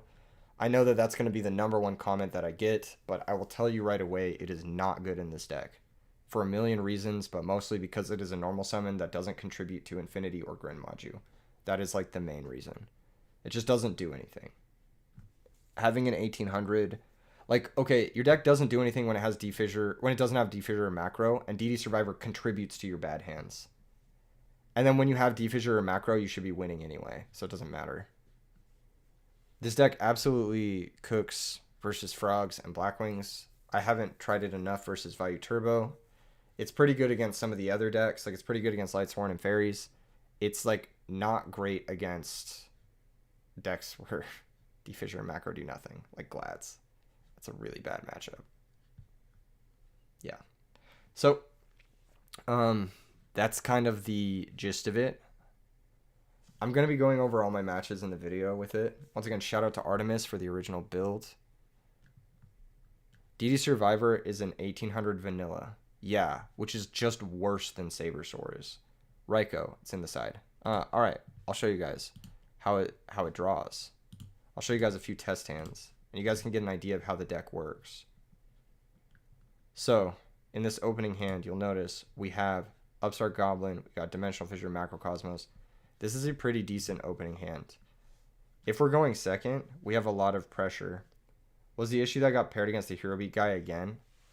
No, I got paired against, like, this Creature Swap deck. And it was, like, a bunch of Spirit Monsters and Creature Swap. And it played, like, Battle Faders and shit. And, like, Defissure just did nothing against him. And he just, like, sat there, and I, like, could never aggro him out. And by the time I would get Grand Mau, he would just, like, spot removal my guy, and then Creature Swap my Grand Mau. And I was like, okay. And then I played against, I think I played against, like, a Rescue Cat deck. But he just, like, sacked the shit out of me. And he always had the out. So, it was just, like, yeah, it was kind of tough. I won a game versus both of them. That was the tournament. But I have a bunch of replays with this deck. I've been, like, workshopping it a lot over the last 2 weeks. And I've also, like, I have it in paper. So I, like, believe enough in the deck that I built it in paper. I've kind of set it aside because I'm working on something else right now. But Morphing Jar might be good in this deck. It might be. Who knows? I don't know. Maybe. Might be good. I haven't tried it. There's a lot of cards that might be good in this deck. I just haven't tried them because I've only had this deck for 2 weeks. This deck is 2 weeks old. I've only been playing with this build. So with this hand, you would upstart, right? Just draw a new card. Oh, this hand's great. Fissure. Set macros. Summon. Special. You could even special this if you wanted to. Say good luck, have fun. Next turn, draw. Remove the dinos, make Macro Monarch. You're missing the point entirely. I think you're missing the point entirely. I also think Macro Monarch is a worse deck than this. I think Macro Monarch is a very bad deck. So this hand's very interesting. This will give you kind of an insight into how this deck works. Perfect. So we got Gilosaurus. So we got actually the best of everything here. This is kind of cool. So you guys can see special Gilosaurus, normal Cyber Valley. Cyber Valley banishes both. So this is now one dinosaur for the one guy. What's the one guy called? For you think Ultimate Offering is underutilized? That is not relevant to what we're talking about. For Tyranno Infinity. So Fossil Dig, Surge Frostosaurus, and then you can go like set special Eodos. You could even set this if you don't fear Heavy Storm. Then on your turn, draw for turn, right? Another Eodos, beautiful. Let's say you have Macro up. Graceful Charity, or whatever. Draw 2, banish this. Already 4 cards for Grand Mau if anything else dies. He's a 2k. You've got a 2000 attack boy. You've got multiple 2500 attack boys. Your opponent can't collude or honest over them because of Macrocosmos. If your opponent uses Icarus attack, they have to banish the card they sacrifice. So it's like you get to banish the monster, which is really nice. You have a lot of pressure, and you have great top decks from this point on. Every card that gets into the banish zone is another strong card towards Grand Mau. So this is kind of like a perfect hand. This is kind of like the nuts. And this deck draws like pretty consistently. The issue is you have to face decks that Defissure and Macrocosmos do something against. So that's like the big issue that I've been like running into. This hand is not very good because we don't have Defissure or Macrocosmos. So what I would do is I would Fossil Dig for Gilosaurus just to deck thin a little bit. How's it going, Eddie? Nice to see you. And then Upstart Goblin. Mirror Force. So that's like not terrible. You could kind of just sit back on this for a turn, see what happens. Hope to draw Common Charity. Alright, even if they killed your Sabersaurus or whatever, you could still go Elosaurus into Cyber Valley and get your draw engine going and draw some cards and hope to find macro this way. You didn't, but you found Common Charity, so like that's pretty good. You know? Are we going to play some games with this deck today? I have a video that I'm working on with it. I don't want to play it anymore because I'm very frustrated after the last tournament with it. But I have a video that's going up soon for it. I've played it so much the last few weeks. It's crazy. It's basically the only deck I've been playing. Yeah. So this hand kind of sucks, but it's also like fine because it has macro. Any hand with macro is like fine, honestly. Nice. You just flip this, draw 2. Leaving a 1900 monster isn't that bad. Yeah. This is kind of an issue I had with the deck too, is like sometimes you get flooded out on these effects. Like sometimes you'll have 4 of them and you just have no conversion for a couple of turns. This is an issue. This is definitely an issue I have with the deck. Like here, do you fossil dig for... Like you fossil dig for Frostosaurus, but then if you don't hit, it's really bad. You know? There were a couple of moments in games where I had to blind Common Charity just to survive. Both times I hit, which is pretty funny. Macro without Helios in the deck. Literally nobody plays Helios. Literally that card is unplayable. So yeah, like this is a circumstance where you get into this type of thing where like you have to hit Tyranno Infinity, and this is like turn 4 at this point. Like you've already lost the game at this point. If your opponent's in any way, shape, or form aggroing you out, or like if they've heavy stormed you or anything, you've lost. So if you don't draw your pressure, you kind of lose. And your pressure is like specifically Tyranno Infinity and Guardian Eotos. There's just not a lot of pressure. You know? Like if you don't draw into it, it's pretty bad. How many normals do you think is good for Common Charity? I'm playing 7 with a bunch of additional ways to draw. So you notice I have 1, 2, 3, 4, 5, 6, 7, 8, 9, 10, 11, 12 draw cards in this deck. And then I'm playing 7 targets. I think that that's like plenty. Focusing says this deck is not it. Yeah, I'm going to agree with you. I don't think it's perfect. I do think the idea is definitely there. And I do think that like you'd be surprised how good it actually performs in matches. Like I could pull up some matches for you right now, but I'm kind of saving them for the video. Helios is tribute fodder for Frostosaurus. No, Helios is a card that you will draw into because you're playing 12 draw cards. How about Necroface? Yeah, Necroface is interesting. I actually think Raikou is very good because if you have Raikou plus Macrocosmos and you mill 3 and you hit like a dinosaur, like that's really strong. And if you don't hit a dinosaur and you just banish 3 cards, that's like plus 1200 on your Grand Magus. Bog says we love live matches. Yeah, there's some tournament footage of this deck. I was going to try to take it to a tournament tomorrow, but I don't know if I'm going to be able to do all that because some stuff's come up. How about Necroface? Necroface is also a bad summon because it puts all your dinosaurs back in the deck. This deck makes you want to play Advanced Ritual Art for Q Colin. I had an idea early on that was to use Instant Fusion for Practical, which is a dinosaur that you can Instant Fusion.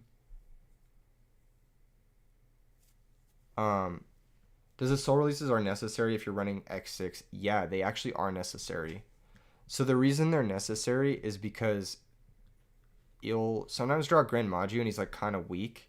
Or sometimes you're just like don't see D-Fissure or Macrocosmos in the first few turns and a monster hits the grave and you need to turn Eotos back on. So you have to play Soul Release. Also, Soul Release is good if like your opponent's playing Frogs and they go first. You just need to banish the Treeborn that way. Or like Lightsworns and they go first. Why is Typhoon in the side? So I can destroy back row against back row decks. Yeah, that's why. But yeah, the 2x Soul Release definitely feels necessary. Like, you can't even side them out, which sucks. Like, really sucks. Because there are a lot of games where it's like, I need to top deck a Soul Release to be able to do anything. Said you'd cut Soul Release, you'd lose a lot more games then. I don't know what to tell you. I've played, like, over the last few weeks, I've played, like, maybe 50 matches with this deck. And, yeah, you need the Soul Releases. Like, Look at this hand. If macro gets popped and my guy dies, if something happens to one of my guys in my hand, then both guard and Yugiohs are dead. Like, let's say I'm going second, and I special this, and he just goes torrential. I lose. You know what I mean? Like, you need soul release. 3 value, no Mindkind is a crime. That's like playing 3 darks with no allure. Consider that. Thankfully, no one sides Imperial Iron Wall. I know, it's pretty uncommon, right? Kappa. This hand is great. Any hand that has Gilosaurus plus Cyber Valley is good. Because it's just like +1 Dinosaur to the Banish, and you get a draw 2. Brain Control maybe. Brain Control's in the deck.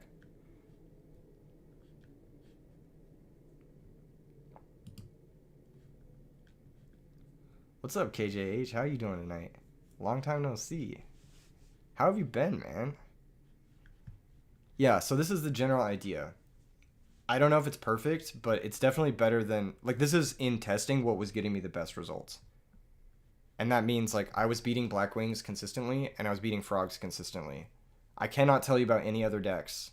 It's probably not good versus most other decks. But it was beating those 2 decks consistently. That's all I got. And I'm being honest with you. Perhaps you enter next week. Finally. Dude, have you seen that Yatos Glads deck? The first edition one? Or not first edition, the first place one that Doug did?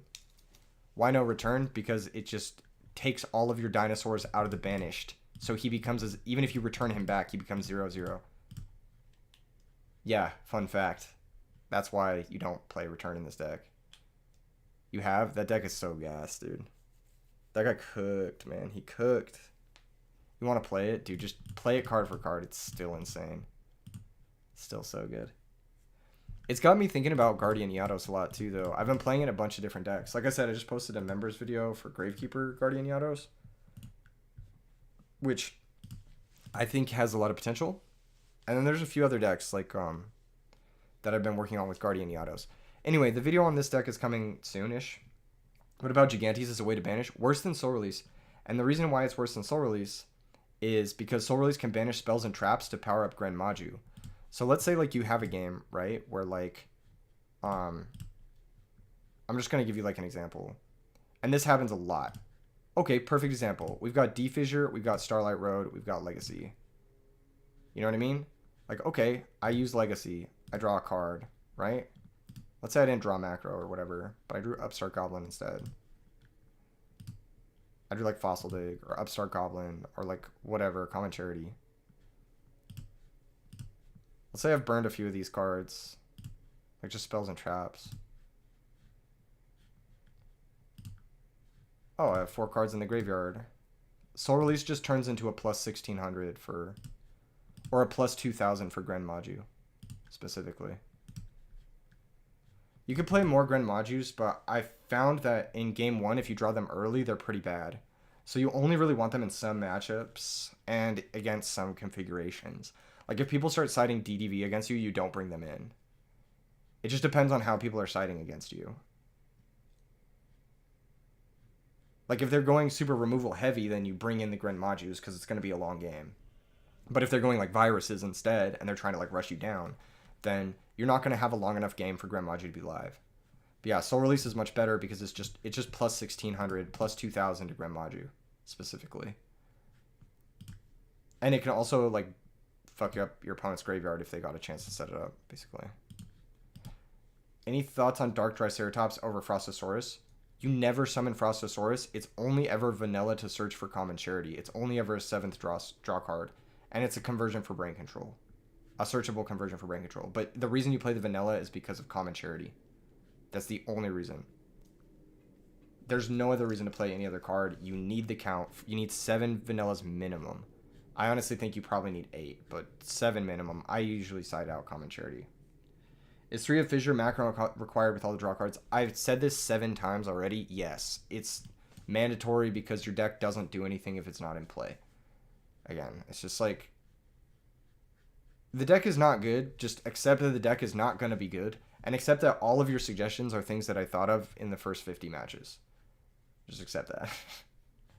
It almost feels like you want to run 2.5 copies of a card. Lol W. Yes, that is exactly how it feels on some Tom Ross shit.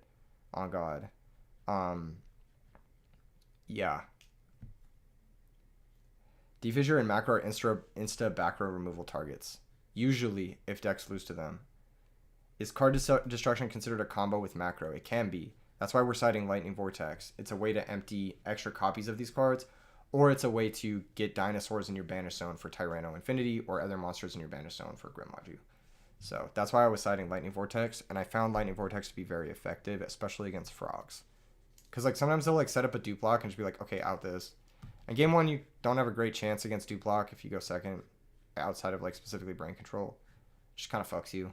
Like that's just gonna be the game. But thankfully, like your deck isn't gonna have to deal with Treeborn Frog. So it's like they have the dupe block, but they have to find other stuff on top of the dupe block to beat you. You're talking about Jar of Greed, Legacy. So I was actually playing 2 Legacy and 1 Jar of Greed, and then I played against a deck that had fucking Spirit monsters in it, so I went back to 3 Legacies. It was the creature swap deck that I lost to. Oh my gosh, so frustrating. But Morphing Jar, yeah, you could play Morphing Jar in this. You could play Morphing Jar. That's like not crazy. Keep in mind, all of those cards are combo cards that combo with Defissure and Macro, and you never want to draw them without these. If you don't have Defissure and Macro, then you never want to draw that card. You never want to draw or set Morphing Jar. But yeah, Morphing Jar could be very good in this. I'm not saying it wouldn't be. You could play it over like... I honestly don't know, but it would be another reason you'd need Soul Release. You could probably play it over... You know, I don't know. Maybe a Common Charity. Common Charity is like the worst of the draw cards because you need a specific normal. And actually, Sabersaurus is one of your better openers, so you usually don't want to banish it if you can avoid it. Goldsark and Necroface? No. Necroface is a bad normal summon, and that's just a hard -1. And you're playing like a brick to play 2 payoff cards that are hard -1s. Soul Release already does that, basically. It says, wow, this deck, homie's actually running out of ideas. No, the deck's actually pretty good into Blackwings and Frogs, but it's bad into everything else. It's actually not bad into Lightsworn either. But it is really bad into, like, just, like, Glads. Or, like, random decks that, like, also are playing Iados. Or just decks that play, like... Why don't you play that normal draw engine? What do you mean? What are these people... What are you guys saying? Is bad into Vayu how? I haven't played it enough into Vayu to know. I haven't played it enough to know. But I think it's like probably bad into Vayu. Because Vayu has a lot of removal to out Defissure and Macro. And they also play Return. Is this Gillosaurus idea just to have a turn 1 conversion for Valley? Yeah, that, or just like you can like Gillosaurus sack for Frostosaurus, that comes up sometimes. Or you can like Gillosaurus just to pump damage and then Brain for game. Like if you go Iados, I think there's a kill setup with it. I can't remember exactly what it is, but there's a 3-card kill setup with it. I don't remember exactly what it was. He just pumps damage. It's like another guy. And yeah, it works for Valley. It's just solid card. Also, there are games where like, here I'll show you. There are games where like, are there any dark dino cards? No. Otherwise you'd play Allure, obviously. But no, there aren't. So yeah, there are games where like, let's say our 6th card here is Defissure. Let's say your opponent puts Treeborn Frog in the grave turn 1. You'll go like Special Gillosaurus. They'll bring back Treeborn Frog. You'll go Dimensional Fissure and then run over the Treeborn Frog. And he's like build your own DD Crow or build your own Soul Release. And this comes up a lot. This also comes up a lot against Blackwings because what you'll do is you'll be like Special Gillosaurus. They'll special back their Shura in defense or whatever. You'll go normal Dimensional Fissure, run it over, and now their Blizzard is dead. And this happens a lot in the matches that I have on that I recorded or whatever for the video. You said, isn't 3 of the Dino that gains 1k? No, that card is the best card in the deck. Why is 3 Tyranno needed? Because it's the best card in the deck. That's actually a cool play. There's a lot of cool stuff. DDR is actually pretty good. I tried it. Tyranno's the best card in the deck. Like, once you get 2 Dinos banished and onwards, it's just fucking insane. Like, I had a game where I had a 7k Tyranno versus Blackwings. Like, that's just insane. Like, having a 7k normal summon, like, what do they do? What does that deck do against that? Also, what's really cool with Soul Release, there was a play I did with Soul Release, and this is going to be in the video that you guys will see. But I had Tyranno. I had 1 Dino banished. I had 2 engrave. Like this. So let's play a match. I'm gonna post a video on this deck. I don't want to spoil. I don't want to give away too much, but I had a game where my opponent had bottomless set and he had Shura. I go normal Tyranno Infinity. It's 1000, and then I go Soul Release, banish my 2 dinos to get in under bottomless, which was really sick. And then I activated Defissure and then attacked over him through his Kalute, and he just lost. And he just lost a 3k plus Defissure, and it was so nasty.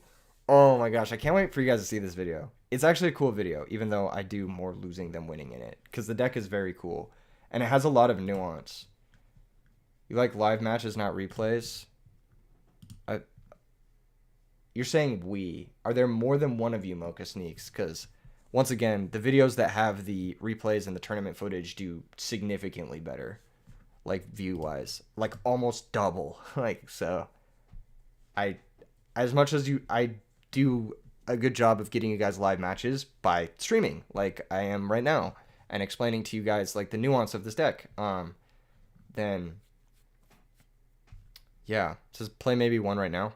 I'm really sick of this deck. I don't want to play it. Like I said, this is the only deck I've played the last 2 weeks. I have not had a chance to play another deck. You like live? Your name is live. That's funny. But yeah, here we are, live right now. I'm going to switch it up, though. I do not want to play this deck right now. I want to play something different. Because like I said, I've been playing this the last 2 weeks solely. Playing games especially online is so stressful. Deck building is funner.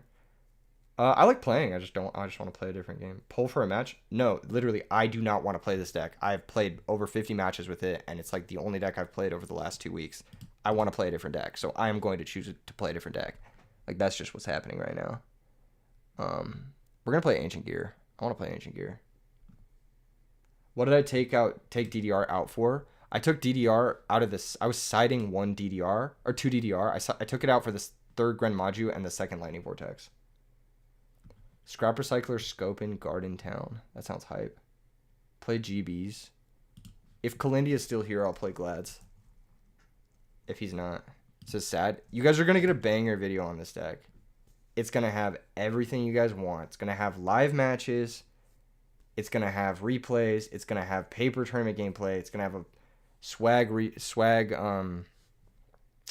deck profile. It's going to have everything. More Zombie World deck later. Last video was too short. Yeah, I only had so much time because it was Halloween. Am I going to use that Rock Ancient Gear deck? No, Kalindi's still here, so we're going to play Doug's Yados Glads deck. Although I think this side needs to be changed a little bit.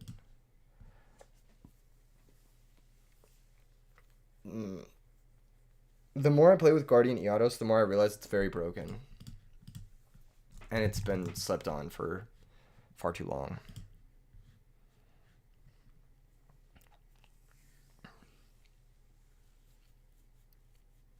We could do another Zombie World match.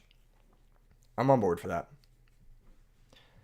After this, we'll do the Glad match into the Zombie World match. That doesn't sound too bad. I liked playing the Zombie World deck. All right. So, Lone Set Monster. We have no idea what it could be. He has no back row, so the Trap Sun's kind of dead. We have 2 books, which do nothing against Set Monster. We have a Bottomless, which does nothing against Set Monster. I think this is a pretty clear-cut and dry pass. He's not applying any pressure, and I just kind of want to draw another card before I commit to any play. There are so many unexplored cards in Edison still after 14 years. Okay, it looks like he's playing Reptilian, which is interesting. And he's also playing Trade-In, so he's playing enough 8 stars to want to play Trade-In. So this is probably Reptilian plus Amaryllis. Combination. Snake Rain, okay. Never seen this before.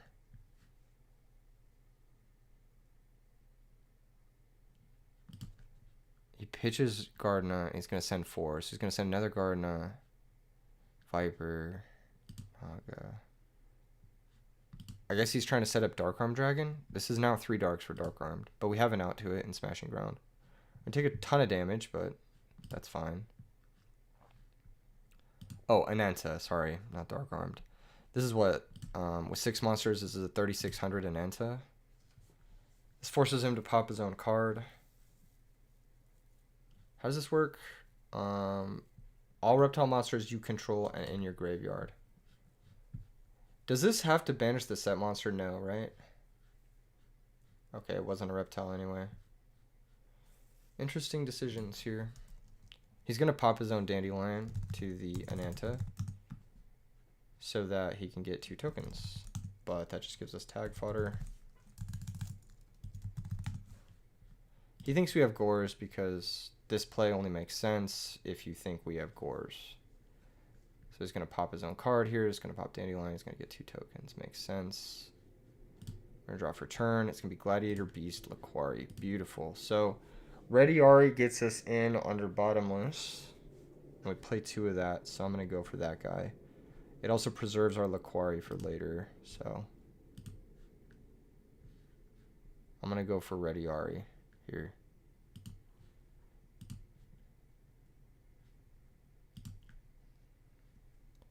Normal summon Ready Ari. Battle phase. Try to attack a token. Alright, sick. Now we can tag out.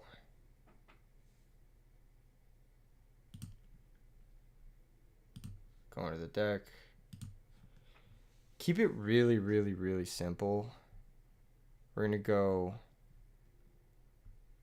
I believe, Bestiari. Blow up his back row. And yeah, see how that works. Return from the different dimension. Smart play. Main phase 2. Smashing around. Destroy the Ananta. I mean, we would have trapped some for the return, so maybe it was better to blow up Oshalion, but I wanted to get something bigger into play. It says, damn, we've misplayed. Who's we? Ready would have to attack Oshalion. Oh.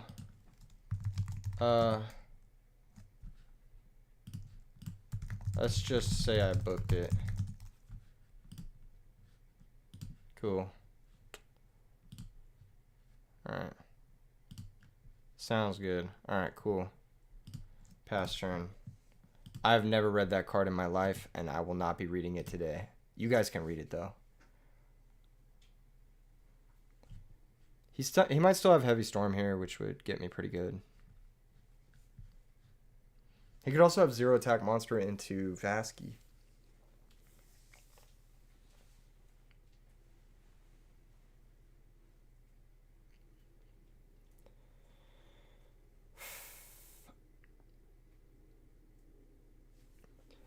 By the way, draw pass on the first turn of the game was very good for us. We don't believe in heavy. Yeah, when you play this deck, you just choose not to believe in heavy.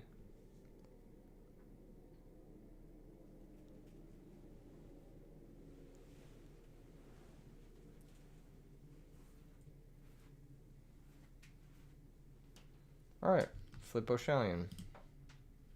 So Geyseris is scary, yeah. But your monster is, what is this?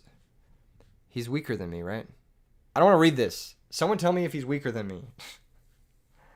Ananta. Has to banish Oshalion 2.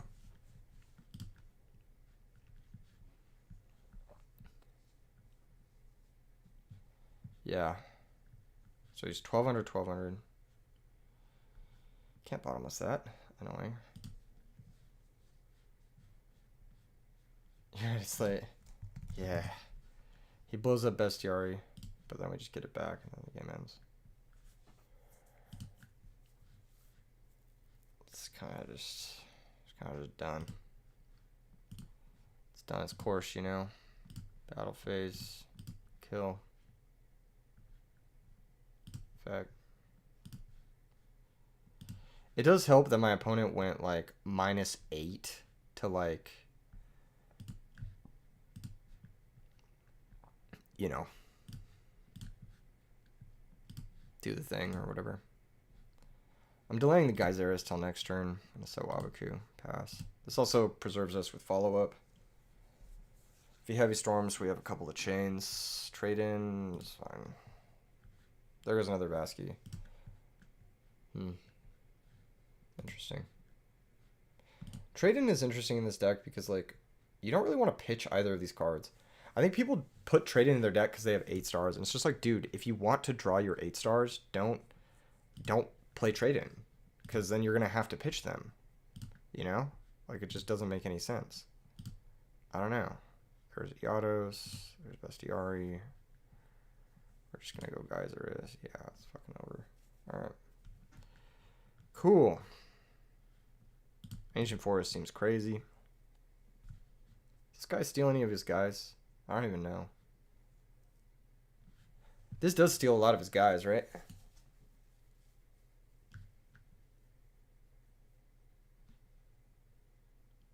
I don't even fucking know, man.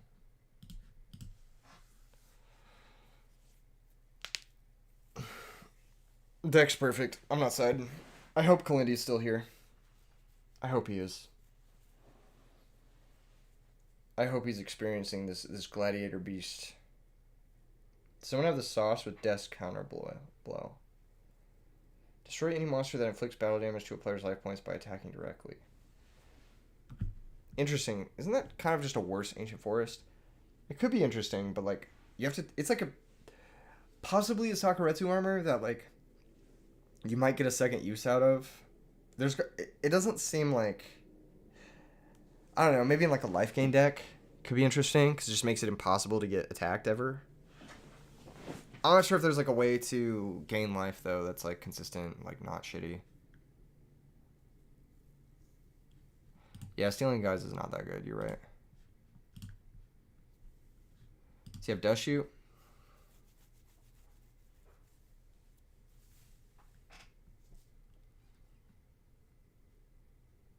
Alright. Sets.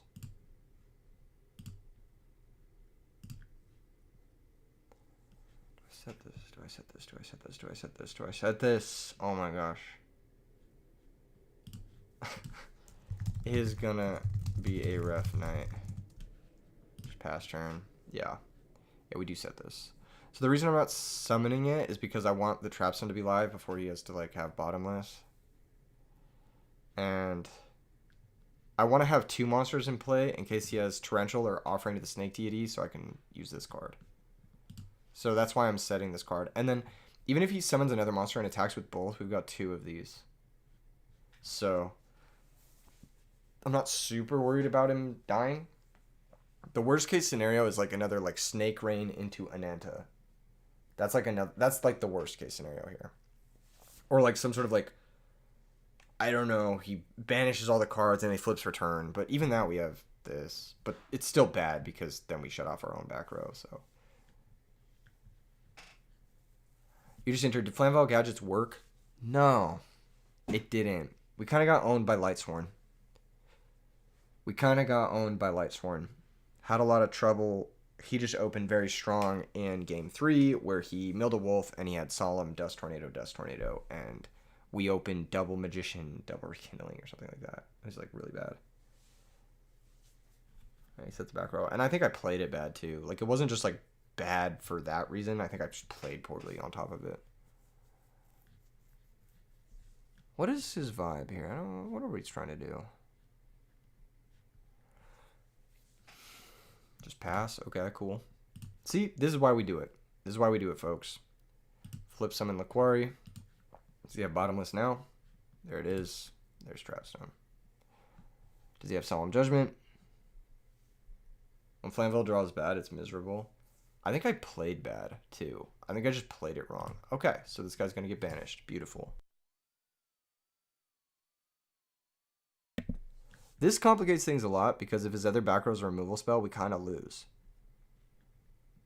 I'm going to risk it, though, because I feel like his deck doesn't play a lot of that sort of thing. So we'll just attack. Very nice. Beautiful. Okay. End battle. Activate a quest.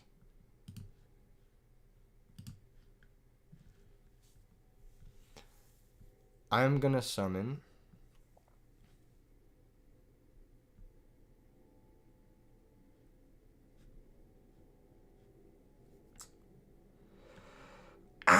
dude, it's gotta be Bestiari.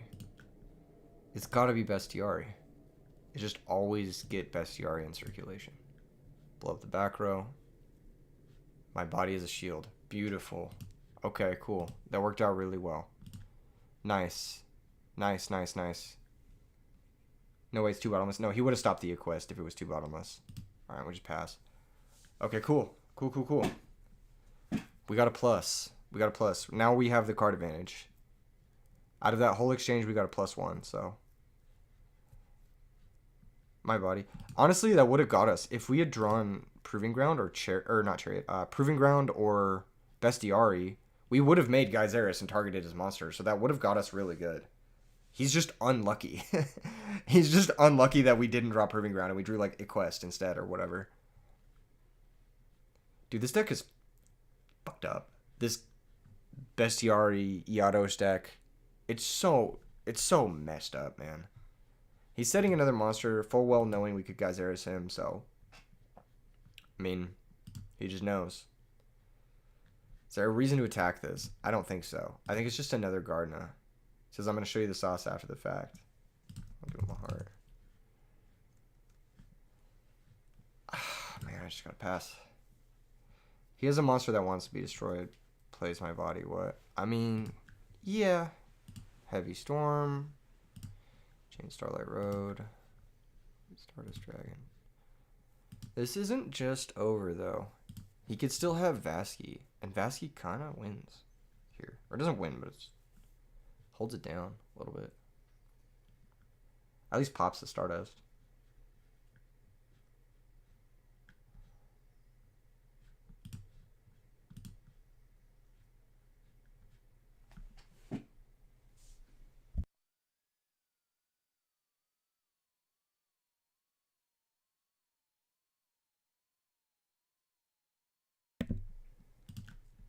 You started playing a Bestiari in your side deck in Frogs and Geyseris in the extra because this build fucks you up like crazy. The cat variant is much easier to deal with. Yeah, facts. Alright. Boys. Let's just kill that card. Yeah, that guy gets a search. I want to level up my Bestiari, but I also don't want to lose my Bestiari access. I'm a little bit conflicted here.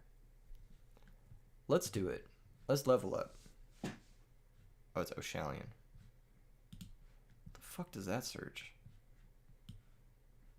Is this an alien deck, Loki? Does he also have aliens in it? No, it's just another Gardna. I don't really want to lose my Bestiari here. I don't want to keep it. Just pass. If I get Lava Golem, that'd be funny. This slime thing. I don't know what slime thing are you talking about. Did he search a slime thing? I didn't see it. Alright. Draws Book of Moon. Battle phase. Bestiari attacks. D-Prison. Ew. Trap Stun. What is it? Gardna. Okay, take 500. Yeah, I'll just kill it. Yeah. The alien looking Pokemon. Huh. What?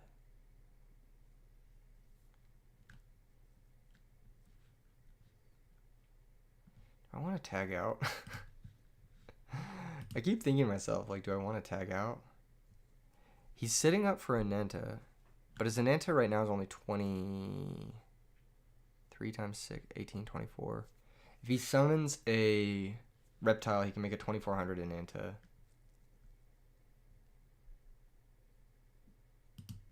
Okay, I'm gonna do something stupid, and I'm gonna go get Ready Ari.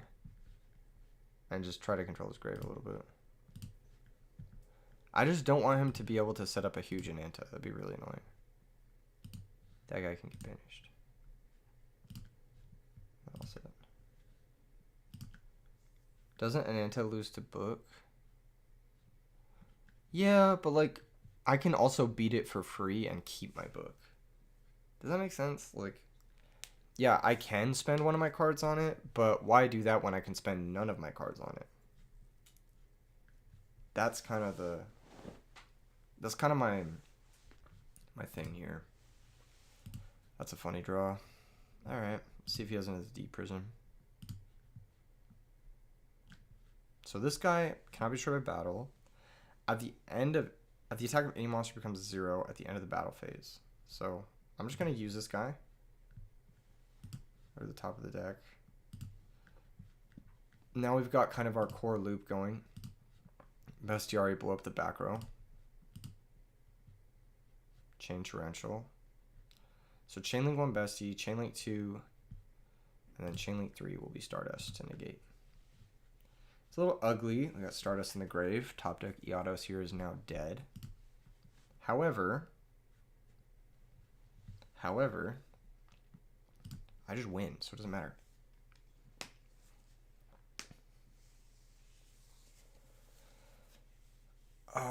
He's got Vasky, 4 unknowns.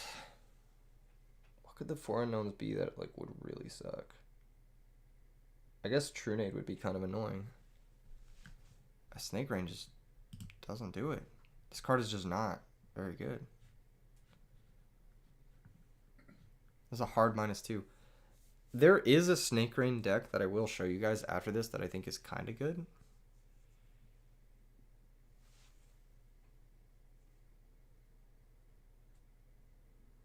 And you guys might appreciate it.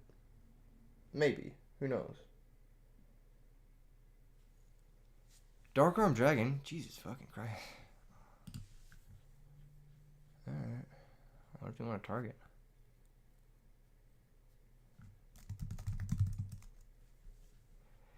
If he targets Book, I might keep the Chariot. Who knows? I was going to target the Bestiari. Fuck it. I'll just Chariot here.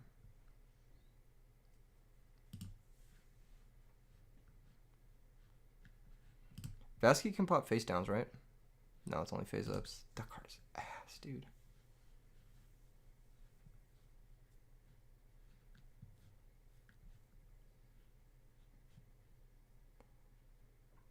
I'll just book it on the summon. 0/0. Sauce time. Alright, let's see it. He still hasn't normal summoned. Grand Mau. Oh, that's really cool. That's sick. That's really cool. He shouldn't attack, but he has to.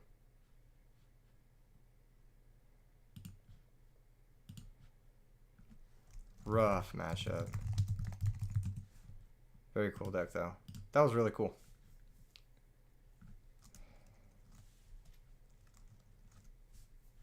It is what it is. Yep. He's still in it. Like, it's still a game. He could top deck another Grand Mau and, like, set it. Kinda. Fastest grave dump with rain. Fastest banish with an Anta than Mau. Yeah, that's really sick. Don't want to go Bestie here. Bestie banish an Anta means top deck an Anta is dead. What's up, Juan? How you doing? Really missing Magic Cylinder.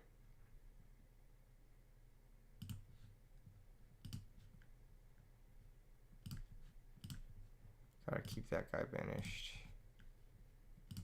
Set, because I just don't care anymore.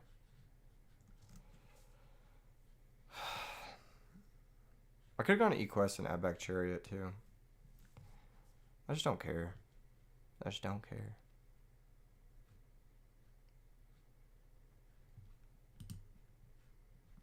Attack.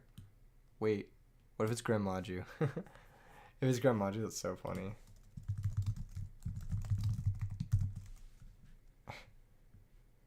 Oh, it is. That's really funny. So he's 48. We take 36.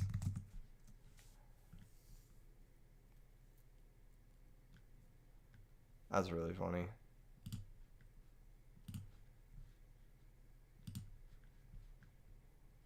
Now I'll go a quest.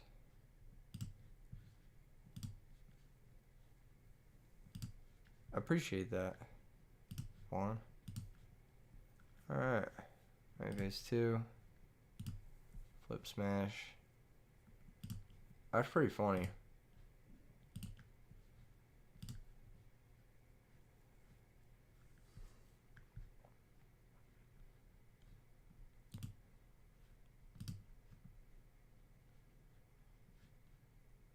He hasn't used Mirror Force yet, right?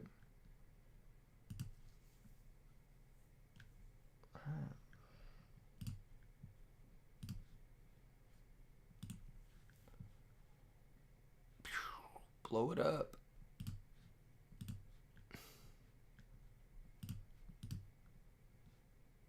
Chain Typhoon, sure. If that's what he's doing, the trade-ins make more sense. Yeah, I agree. He's not digging for his 8s, he's digging for rain. He's digging for Grand Mau, which is cool. Just get him in play, pass turn.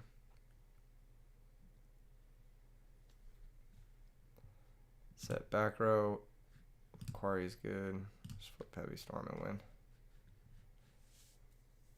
Oh. GG's. GG's, bro. Normal Quarry. Flip Mellow. Battle phase. That was fun. He just got unlucky he didn't face off against the what is it? D Fissure Tyranno Infinity deck. I think that was his desired target. Most Reptiles cards are insane, but Reptiles are so bad. Yes, I concur. He's milling the deck out for you guys, though, which is pretty cool. You guys can see it. Take a quick snapshot. Level limit area B is cool with Ananta and also with Grand Mau. You can check it out. Super rough draft. I like Snake Rain with Dark Creator. Good luck in the future.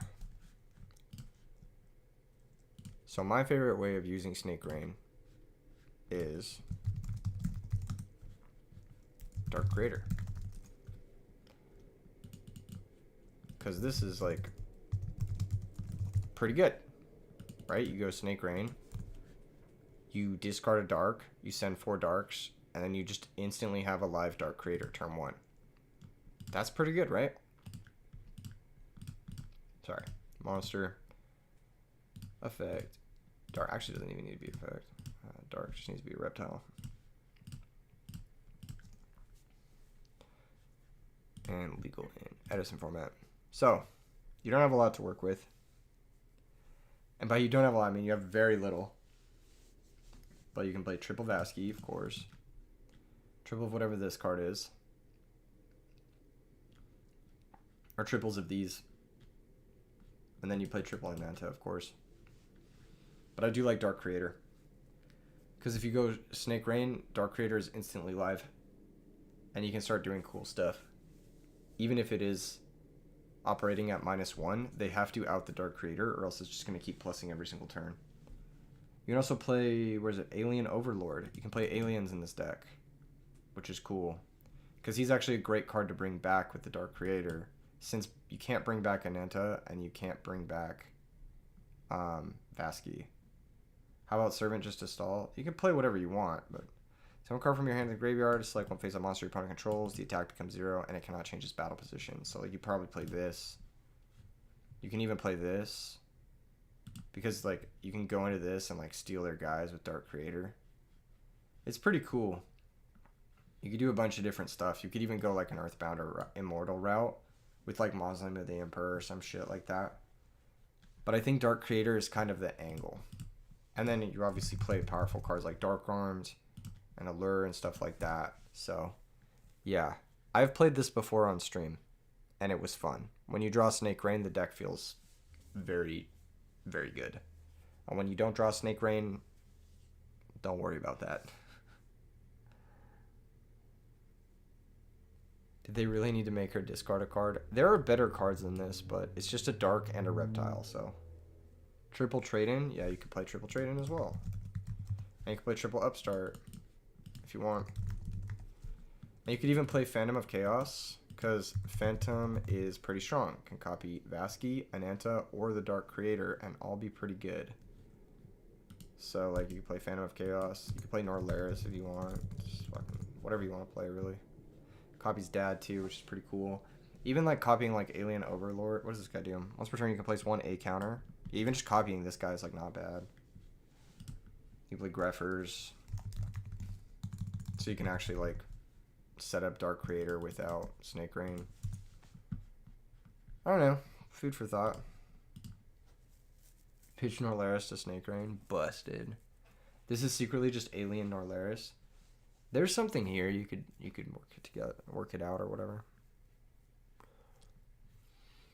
Yeah, Dandelion, obviously. Way to stall and sets of Vasky. Probably good. Make it meta for real.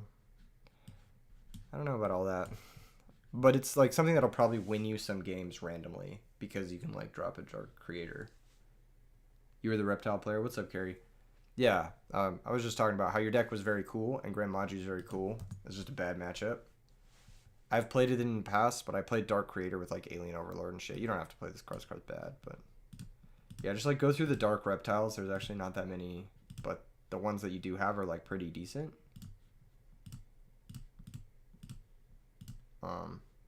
Yeah, you have like some random ones that are like interesting. This guy's interesting. Your opponent cannot target this monster for attacks. Okay, that's cool. This card can attack your opponent directly. Okay, that's insane. If this card is destroyed by a card effect, destroy all cards on the field. Okay, that's crazy. Like, just play one of him, and you can, like, bring him out. If you have a field spell in your deck somehow. I don't know. Play Reptilians at YCS Edison. Oh, that's really cool. Reptilian Vasky is very strong. This is a very underrated card. And I think the O2000 card is really strong too. I think there's some cool stuff here. Don't sleep on it, for sure.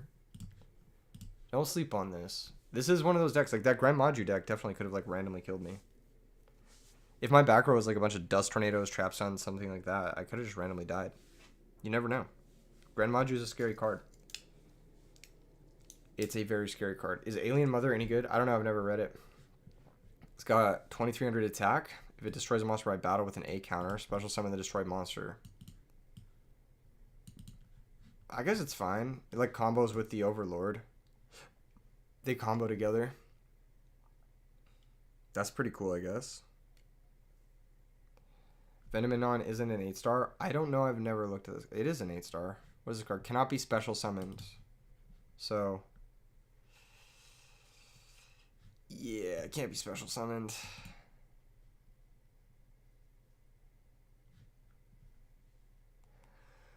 Can you upload a finished version of this deck in the future? I've uploaded it in the past, but I think it was during a live stream, so you'd have to find that.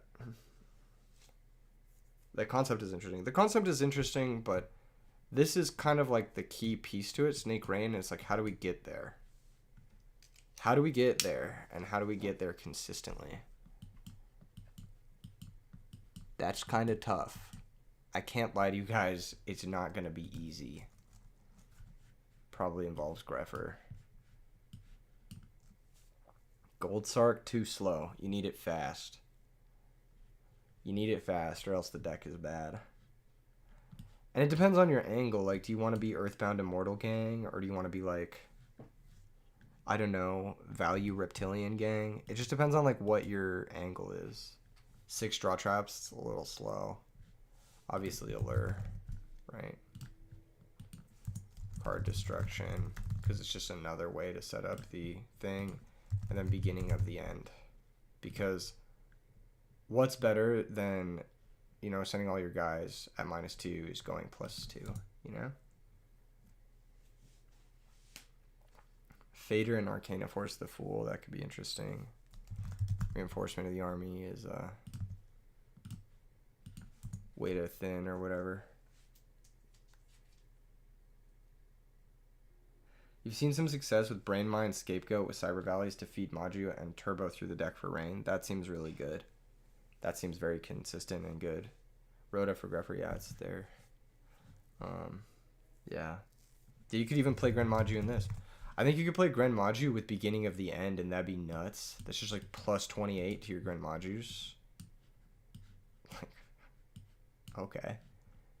This kind of does stem off of seeing Snake Rain, though. Battle Fader? Yeah, you could play Battle Fader. Nice thing is Phantom of Chaos and Battle Fader are zeros for Reptilian Vasky, too. So they help on both ends of that. Yeah, you could play Fader. I don't think that's terrible. I don't know how many you'd play, but whatever. Hand Destruction, Recurring Nightmare. Hand Destruction plus Recurring Nightmare is kind of cool. Like as a draw engine. What if you like cut some cards to make this work? Dude, it's such a shame you can't add back an Anta.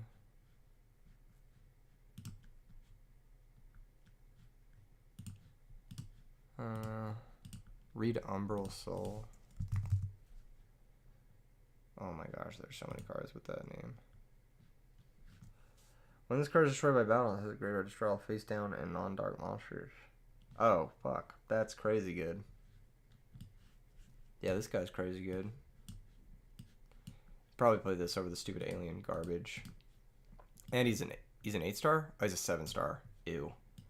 But he's probably just better. Like, you bring him out and it's just like pretty strong guy that exists. You might play Plague too, because it's just a banished card for Grand Maju.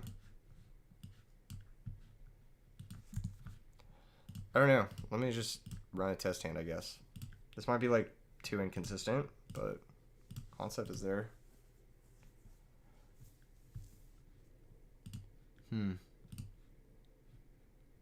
Rhoda with the only 2 targets. I like it. I like it. No, I like it. I like it. I think it's good. Necro Gardener does seem good. This Recurring Nightmare card might be bad. Okay. Upstart Goblin. Allure. Damn. Alright, let's do a little bit of a stitching here. Umbra in the beginning of the end looks so dark. Yeah, I think we're going to do some stitching. We're going to cut Battle Fader, Recurring Nightmare. We're going to cut all that shit. We're going to add more beginning of the end. Summoner Monk. Does that get us Darks in the grave? Like, quickly? It's kind of the goal here. Dude, if you could mulligan, this deck would be crazy. Oh, man. Do you have to play Dark World Dealings too? Foolish to mill needed cards. I actually don't really like Rhoda all that much, but I'll play it with Necro.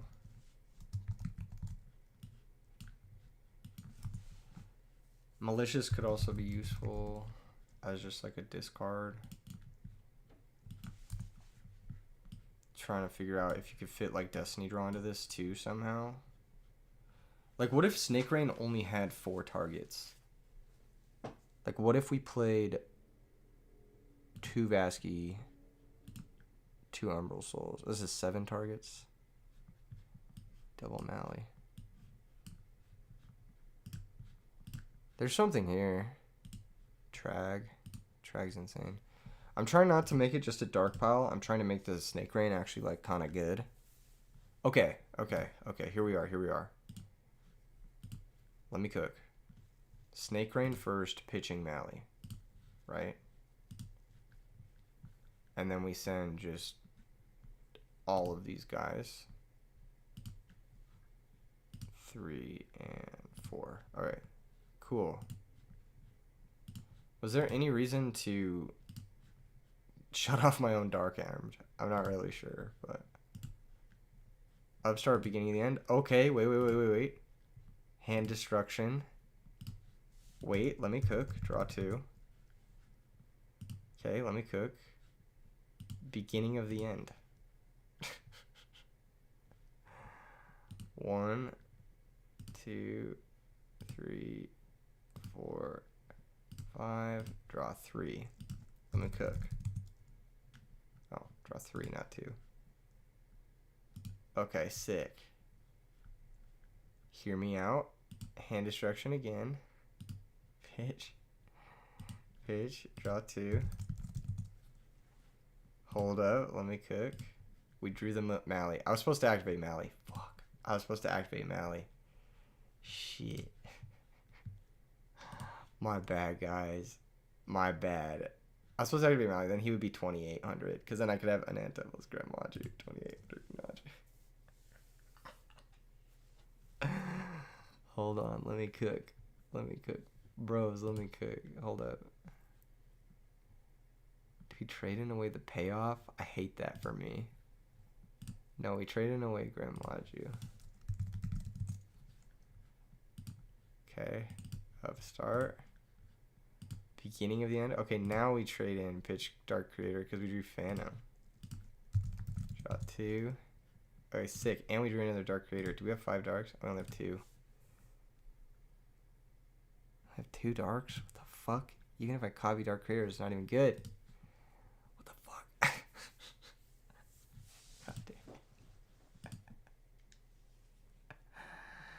Ah! Let me cook.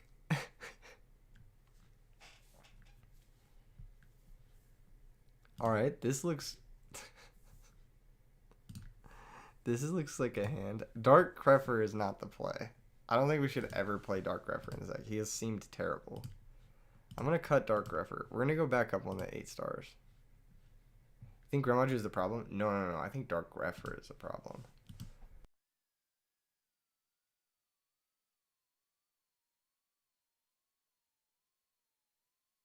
Yeah, this is it. Armonite? No. We don't want anything in play, because then we can't summon Dark Creator. So we want nothing in play. Nothing in play, folks. If we have something in play, we can't summon Dark Creator. So nothing. There can be nothing. Return? Oh, yeah. Return. Yeah. Return. Oh, we can cut Rhoda now. Rhoda for return. Okay. Are there any good light reptiles for Sorcerer? I think that's doing too much when we're trying to beginning of the end. Dude, this is it. This is the one. We could play like Diamond Dude, I guess. But again, we don't really want someone to sit and play. Diamond Dude does dig us 1 card closer to Snake Rain, though, which is really nice. So like Diamond Dude could be really useful. Wait, this hand is it. This is just turn 1 Dark Creator. So we go Snake Rain, Pitch Phantom, send 1. Probably it's 2 Vasky always, because this card we can just never summon that card. Maybe it's 3 Vasky and 1 Umbral Soul. Then we summon this, and we banish a Vasky because it sucks, and we summon Umbral Soul. It's fine if Greffer's in play, because you can make Brow bounce itself on the turn on Dark Creator, and it banishes a plague for the Maju count. Yeah, maybe. So this is like your opening. I'm just realizing now that this guy really conflicts with Grand Maju. This might be worse than like... This might be worse than like the Aliens or something like that. Chaos Sorcerer also, like Brav mentioned, would be more beneficial to Grand Maju. And you upstart now after Snake Rain, and you find a lure. Beautiful. Cool. So that's going to power up your guy. If they don't out this guy, you kind of just cook. Cut the Maju. He's kind of the late game. banish this, special this, use this effect, banish this, pop something. Probably just pitch it though. I don't know. I don't know, boys. Can creator summon Vasky? No. That's kind of like the worst part about it, is that like the card you're bringing back is usually kind of shit.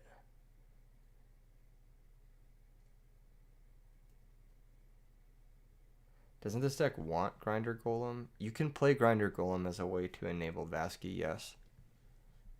It's not a bad idea. You could also play like the Grinder OTK with like Grinder Tempest Return or Grinder Tempest DDR. Is not a bad way to do the OTK as well. Because then you Grinder Tempest and then you banish all your monsters and then you just DDR back Grand Mau and kill them.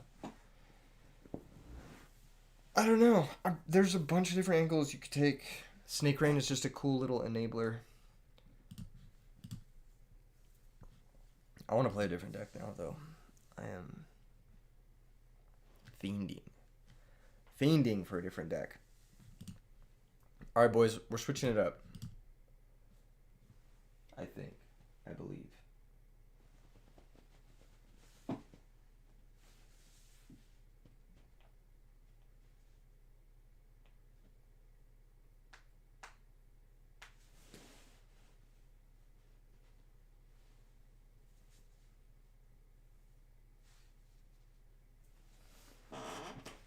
Snake Rain plus Heroes. -2 is not fun. Also, Snake Rain plus Heroes isn't very good. They're voting for Big Fish.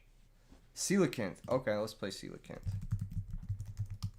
I hate this deck because I have to memorize spreadsheets. But we're going to play it.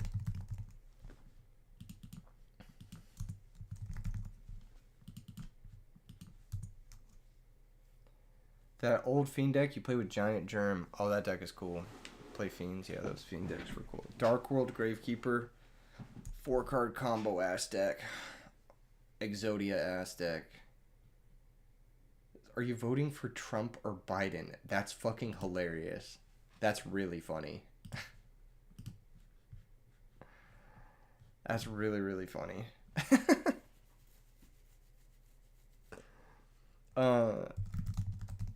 That might be the funniest thing I've read all day. Do you play with frogs, or do we play it otherwise? Biden blast.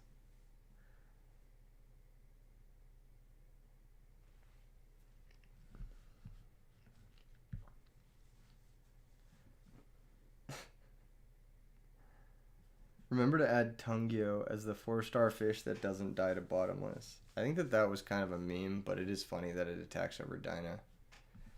I actually think the best way to play this deck is, like, weirdly enough, like, just max each of these cards. Could we try to go with the Dream Frog angle? Kind of.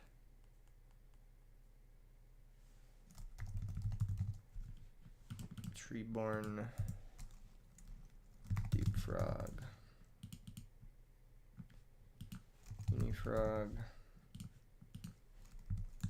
Salvage, Moray of Greed,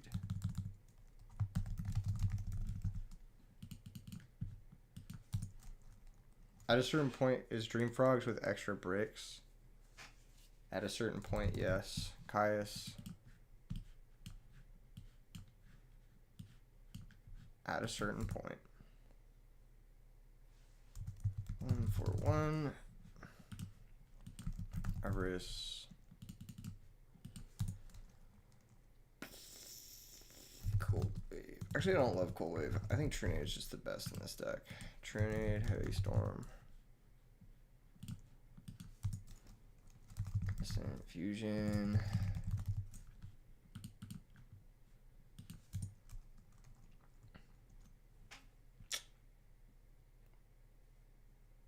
Soul Exchange. You can't OTK the same turn you Soul Exchange. So. I feel like Brain Control, Enemy Controller, pretty good.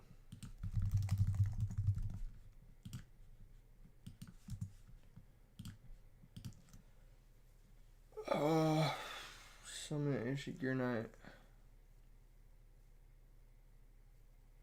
Instant Fusion? Oh, yeah. Because you can... Not this. This is the wrong card. What's his name? Mariner. Mariner's OTK. One Torrential. One Treacherous.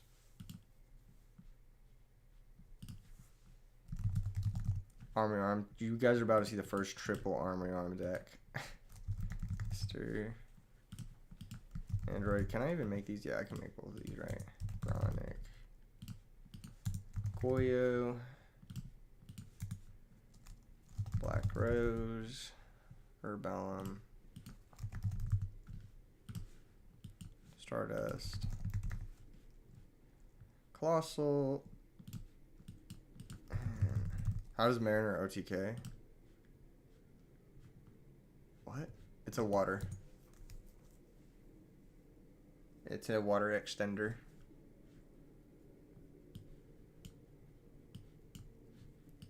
And it can be used at any point in the combo, so it like helps you play through interaction. What was I doing? Oh, Red Dragon is important. Makes it easier to extend into Coelacanth. Yeah. It's like good after you've resolved Coelacanth and good before as well. How are you facilitating Coelacanth? Just Mausoleum? What do you... Are you looking at the deck? Am I like... Oh, I should probably play a Fader. I like Fader in this deck a lot, actually. I think it's pretty busted. Could also play Gores. Gores is like pretty crazy. I don't know which one's better. It's probably Gores. I don't fucking know. Use Fiend. Oh, you're talking about your build? Oh, okay. Your build is probably better than mine. This is a mess. Flip Flop Frog for Titanial. Dark Dust Spirit, because it's really good. Mausoleum, because it's really good. Place your Mask of Restrict. Space Typhoon. Tornado. Actually, probably just Trapstone. Water Art. Dash Shoot. Torrential. Consecrated. 1 for 1 target. Cool. Keep it simple. Alright.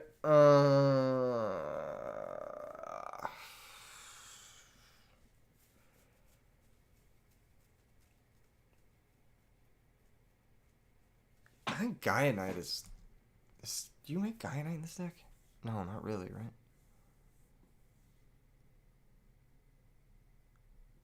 What's the ladder to kill with? You gotta make Mistworm. He's pretty important. What's the ladder? There's gotta be a ladder to kill with, like... Urukizis? How does that come up?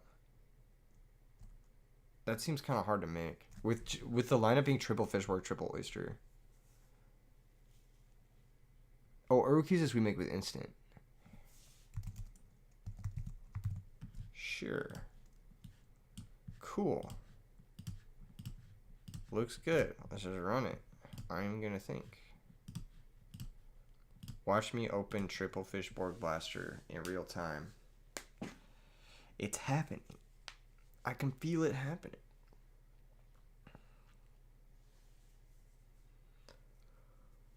Ancient Fairy Dragon lets you pop their field spell 5 Mausoleums. Dude, there are no decks that play field spells. Everyone's like, oh, if you have Ancient Fairy, you can pop field spells. Search your Zombie World, search your whatever. And it's just like, dude, nobody plays field spells, or else I would do that. And if they do play field spells, it's like gear down. Like, have fun.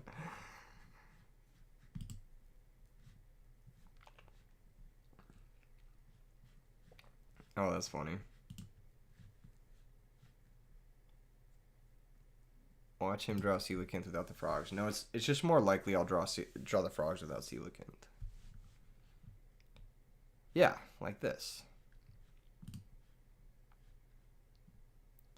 Alright. Almost swap frog. Activate the effect. Send Treeborn Frog.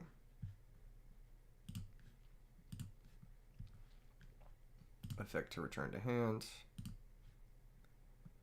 And pass turn. I think you have posted. I think I've seen it, Sevilla. It looks cool. Was it one of your Edison under 100 videos? Because that video is sick. That series Sevilla does is really cool. Yeah, it is an Edison under 100. Yeah, I knew I'd seen it. Before Fishburger became money, yeah. Alright. Keep it simple. Treeborn. Special summon. Normal Unifrog. Battle phase. Attack. Fiendish Chain. Cool. Main phase 2. Pass. I guess. I don't know. That's an annoying card. It just doesn't matter though. Like the second I draw a fish, I'm like, fine. What is this? Aliens? Aliens or Uriah? 3 copies of Golgar. It's probably Uriah. Because he's setting so much. And he hasn't committed a monster. Alright. Battle phase. Attack. He's got Skill Drain. Fiendish Shame. Alright. Main phase 2. Normal Swap Frog. Just send.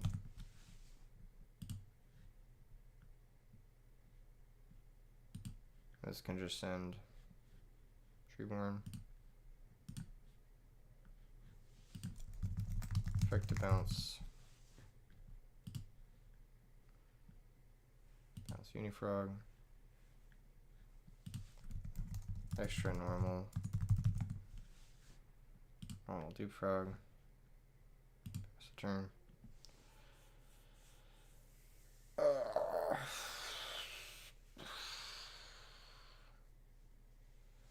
I think Swap Frogs might be one of the most broken cards in this format. It's really, really strong. This is a very, very broken card. I think Treeborn's good and Substitute are good, but Swap Frog is like crazy.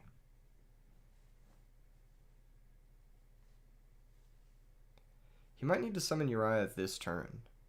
If he doesn't summon Uriah this turn, am I picking up collector swaps when the set drops? Maybe. I feel like the secret rares are going to look nice. Does it come in secret rare in the set?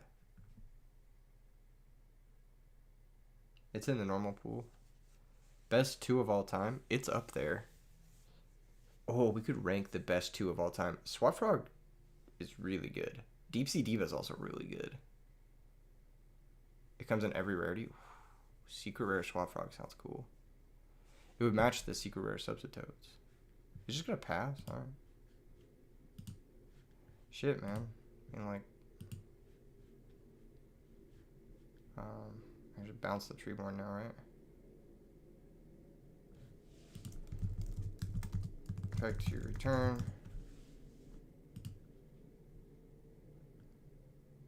Probably return itself. Right? Yeah. So I have an extra normal. So I'm going to go sack for Caius. Caius effect. Target that one.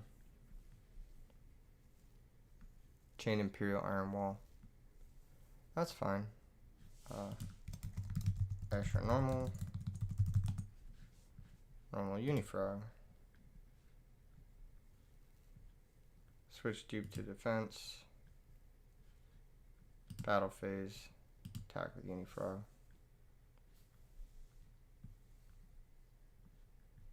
Activate the effect. Blow up this one. I don't want to blow up his continuous ones yet. Rivalry of Warlords. Why didn't he flip that? I guess it just pops Caius. But I still would have flipped that on the attack to pop the Caius. Either way, I think we're in such a crushing position. It's going to be hard for him to win. I need to set up the dupe block now. So we're gonna go 1 for 1. Hit substitute. No, this is stupid actually. I shouldn't have done this. Because I don't want to sack Unifrog. Or Caius. Yeah, I should have just waited here on that. But it's fine. It doesn't really matter. Just pass. Now we have a dupe block, so he needs skill drain and or fiendish chain to negate this. Yeah, Zone of the Spirit's gonna come out. Okay. You can leave the soft lock so Uni can't die. Yeah. Well, he can't even attack Uni. He can only attack Frog. But yes, I agree. Zoma takes up that zone, so he can't set a card there. So you could summon Uriah here, but it just doesn't. It can't attack. Well, it can attack, but it just attacks Frog, and it just doesn't really matter. He's just kind of in a weird zone where like he needs skill drain, but also skill drain would beat him, and he can only set one more spell and trap here. So I can kind of leave him locked under all of this. Playing frogs. We're actually playing fish, but I never drew the fish guy. Defissure. Okay. Yeah. All right. So yeah, Defissure just doesn't matter here. I like literally don't even care about the Defissure. What I'm gonna do is I'm gonna go battle phase, Unifrog attacks. I'm gonna leave the Defissure in play actually. Activate the effect, pop this. It's solemn, perfect. Defissure plus Iron Wall. It's actually kind of funny. He can't. I don't think he can send Zoma the Spirit under Defissure to summon Uriah. I'm pretty sure he can't do that. So now I'm going to summon Swab Frog. Effect to return. And I'll return Caius to hand. And pass the turn. The Defissure gets canceled out. Why did I activate Defissure with Iron Wall? Yeah, it just doesn't make any sense. I don't know. It's probably because I have to pop the Iron Wall to progress. But at the same time, it's like... You think he can because Zoma would be sent as a trap and not a monster, but you double check. I don't think he can because it is a monster, right? Like, not that it matters because Iron Wall is up, so he has to, but I think he can because Iron Wall is up. It's just fucking weird. That's all. It's a fucking weird ruling.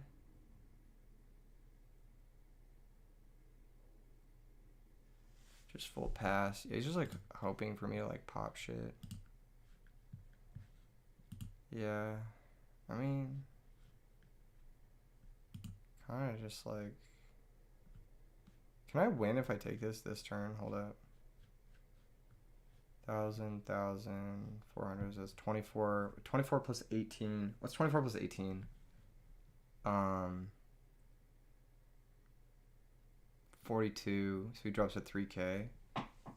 It's not game. So I'm just gonna like pop the Iron Wall.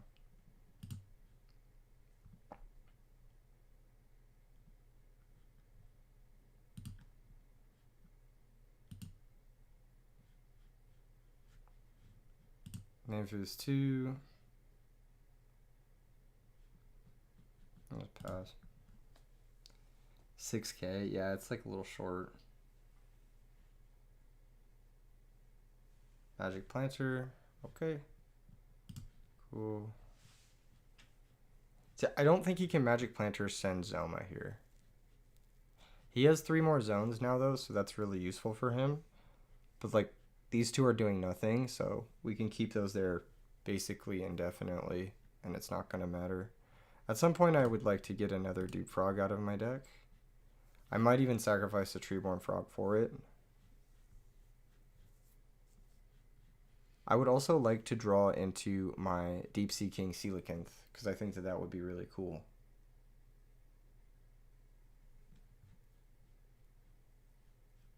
Alright.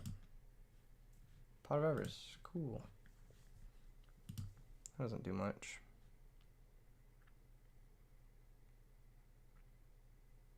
They're sent as traps and not monsters? Okay. So he can send this for Magic Planter and for Uriah. Okay. That's really annoying. However, it's like totally fine. I don't know. I'll just try to hit him with Unifrog again.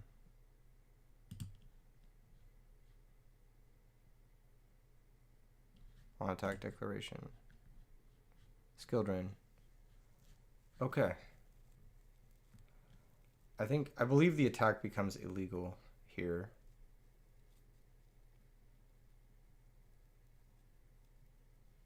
So, we go main phase 2. Skill drain is going to be a problem for us, kind of. I can get rid of it, though, in a funny way. Well, Trina gets rid of it, but that's not the funny that I had in mind. I'm just going to set Subsitoad and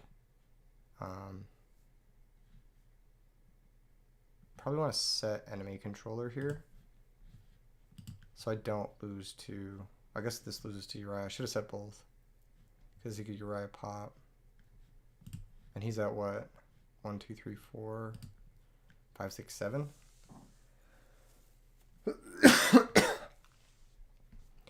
Caius Econ, yeah, Caius Econ does work, but he's not quite at 9. He needs to be at 9 to kill me this turn. So he needs to Uriah and Magic Planter and somehow get another one in the grave this turn. And that still won't do it because Uriah will have to send Skill Drain, and then if he sends Skill Drain, then Dupe Frog is no longer negated. So he's kind of in a pickle here. I think he's in a pickle. He also has less cards in deck. He's going to declare an attack on Unifrog. I'm just going to switch his monster to defense because that's funny.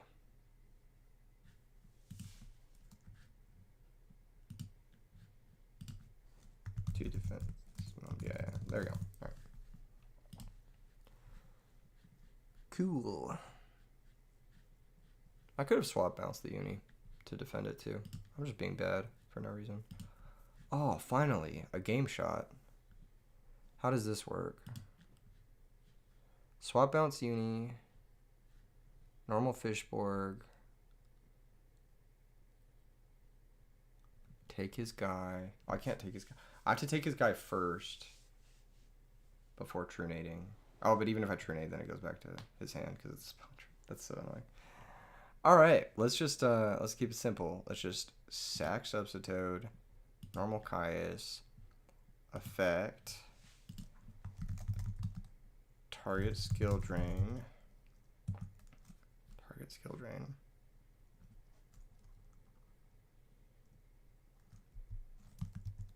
response on summon. He's gonna chain Iron Wall. Okay. No, that's fine. How does this affect me, though?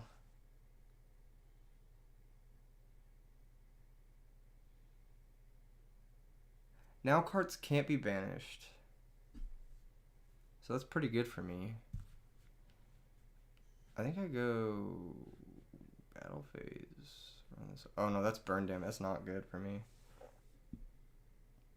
Do I have game somehow? I have to have game somehow, right?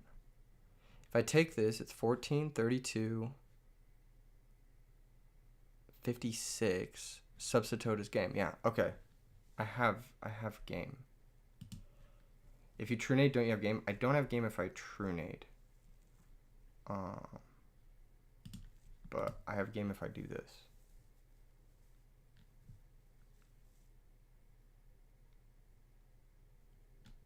Dark Bribe. Okay. Oystermeister. I've already normaled. If I Trunade now, pitch Fishborg, special swap. Have I normaled yet? Yeah, normal Caius. So I Trunade now, pitch Fishborg, special swap, sack swap. It should be game. I think it's exact game because I have a third swap in deck.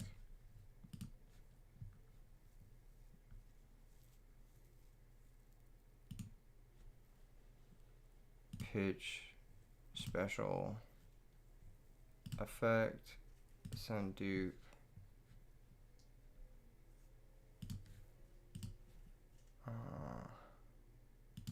Activate. This is really committal. I hope this works out. To attack mode. Battle phase. 400. He has to have battle phaser. I think that would make sense. 1,000. 1,000.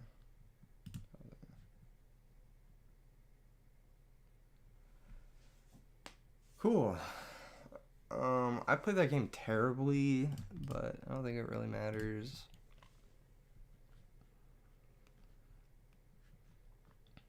You know, I just don't think it matters that much. He's definitely on Mask of Restrict, which is annoying. This might be a water art matchup. He still thinks I'm on Frog Monarch. We did show a Fishborg Blaster, but yes.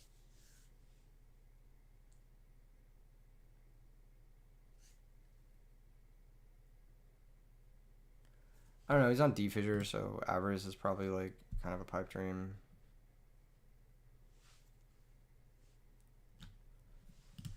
Whatever. This is fucking all arbitrary shit. Doesn't matter. Cool. Mausoleum comes in if you think he's gonna have Restrict. What's up? It is not. Yeah, I could bring in Mausoleum, couldn't I?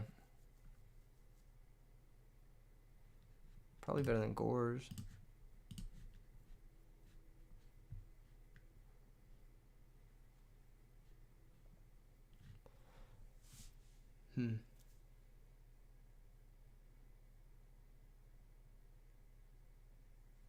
Sand is interesting.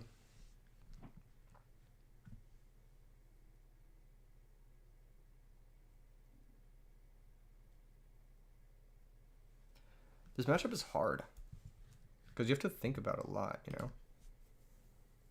Light and Darkness Dragon is your favorite card. Light and Darkness Dragon is very cool. I agree. Okay. Brain Control probably could have come out too. Although it does take Zoma the Spirit. Let's keep it simple. Incredibly simple. Effective send.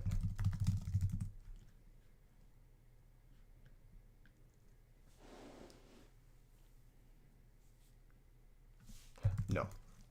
Send does not cost. Chain Phoenix Chain. Okay. Effect to return. So he has Magic Planter.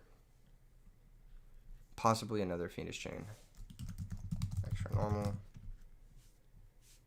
I'm going to use this as an opportunity to normal summon the Dupe Frog. And then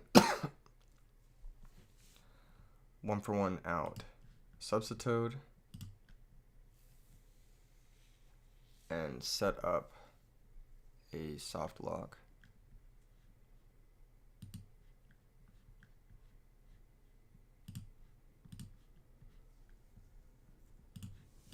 Priority. Activate. Sacrifice Dupe Frog. Special summon Swap Frog. Effect.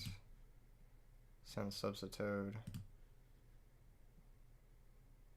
Activate. Sacrifice. Special summon Treeborn. Oh. Top deck. Is this on the Swap Frog activation? Or Substitute?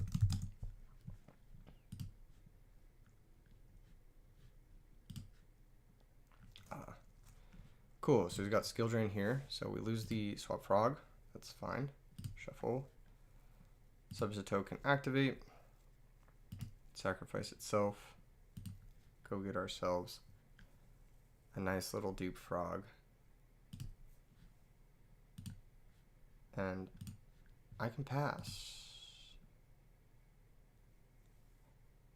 I think it's just pass. Your Eyes is a strange one because you don't know which of their 9 floodgates they have at any one time. His floodgates were like kind of conflicting. Interesting. He was playing D-Fissure, which Normally they don't play. They usually are more Iron Wall focused, and then they just don't play the Defissure. They try to leave the spell and trap zones open. Because Defissure is problematic in a lot of reasons for the fact that it's like... How do I say this? It takes up a spell and trap zone, which is pretty bad. By the way, Uriah looks really good in max rarity. You have like so many cool ultis. Ulti Reflect Slime, ulti Skill Drain, ulti Fiendish. Yeah, like this is taking up a spell and trap zone, which I don't think is very good. Alright, we don't really want to bring back the Treeborn Frog because there's Defissure in play. So what I'm going to do is I'm just going to try to Pot of Avarice everything back. And try to find some spell and trap outs. Because we sided in plenty.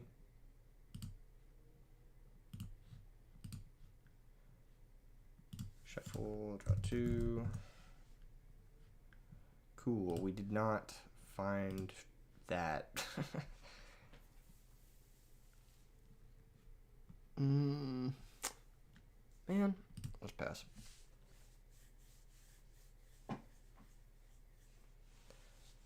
It was a weird draw because it's like we both had to not draw a spell and trap out, but also not draw something we wanted to play, and also not draw a water monster for Moray of Greed. It's crazy now we've played 2 games like pretty deep into the deck, and we haven't seen Coelacanth in both games, and this is just kind of like the fish combo experience, where like if you don't play Gold Sarks, you're just never gonna see the fish monsters, pretty much fucking ever. So, yeah, just Moray of Greed here. Back swap Subsitoad.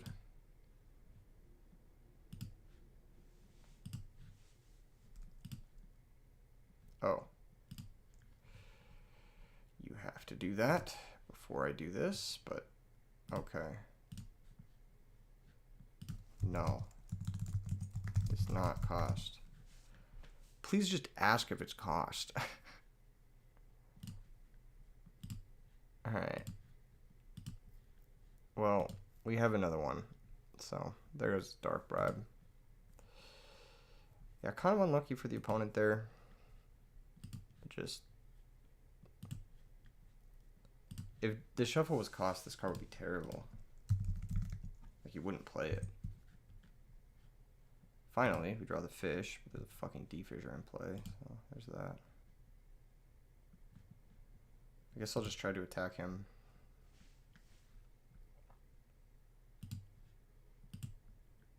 Rivalry of Warlords.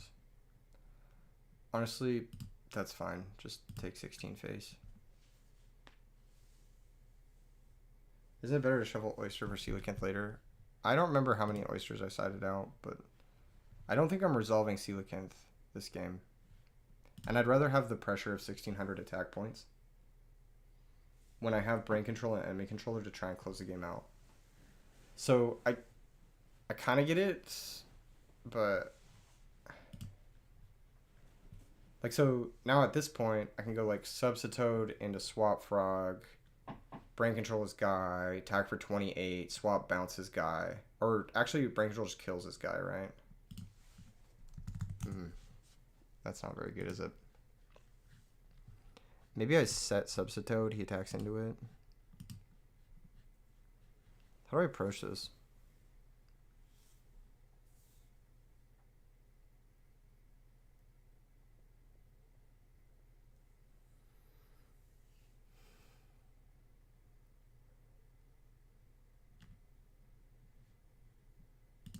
I just set Subsitoad pass. I don't know the best way around this.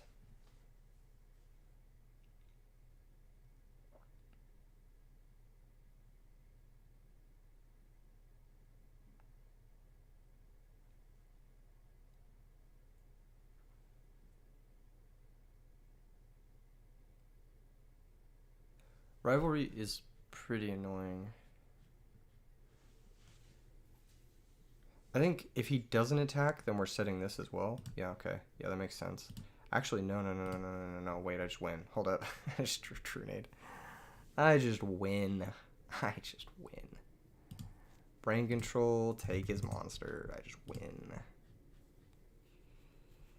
Yep.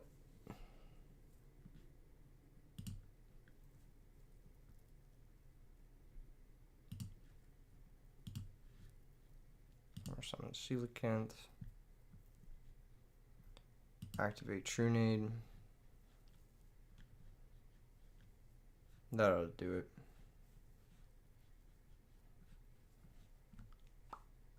Please don't make me play it out because I don't want to figure out the combo. God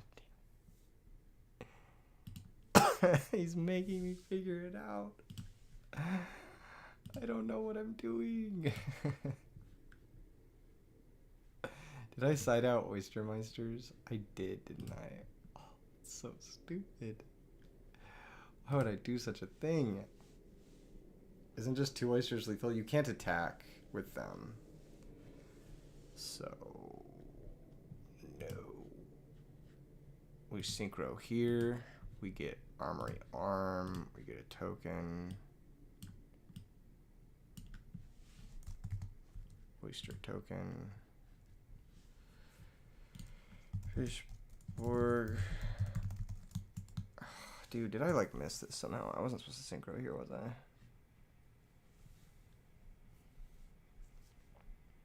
I mean, this is still like really fucking game as fuck, right?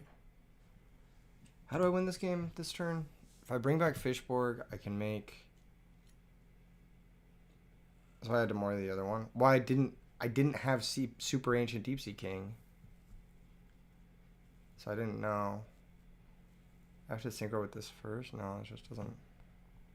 If I make Red Dragon, it's 48. I'm gonna just attack with both. Fuck it. Let's attack with both. Fuck it.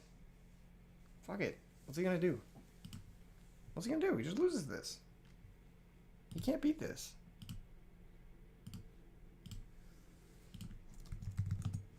I refuse to believe that he can beat this.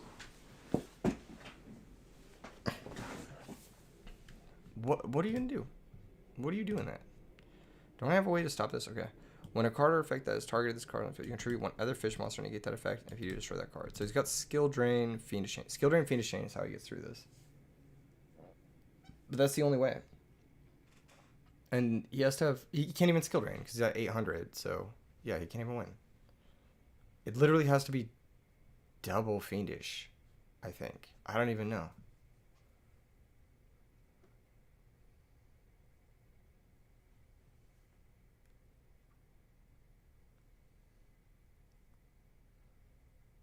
Defissure doesn't matter. Swords of Revealing Light. Okay, that's something. But I will eventually just out it. Like I have. This is 1 out of 3. Wait. He could pivot this into Uriah. 5k Uriah. Okay.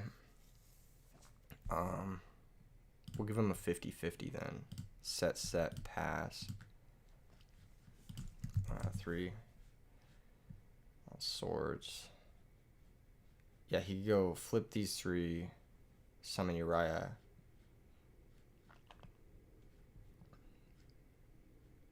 I don't even know if you could do that. The negate is now once per turn. Oh, we got a water art now? Dude, it's so fucking over.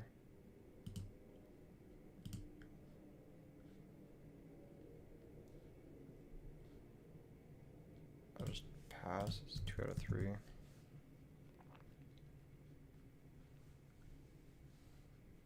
Like, if he starts activating this shit, I can just water art him, take his Uriah.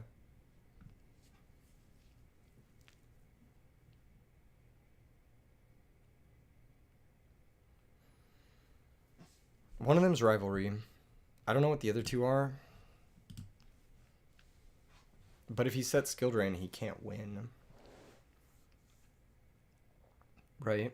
Oh no, I guess he can win on this turn. Substitute is great. Okay. Just set that guy too.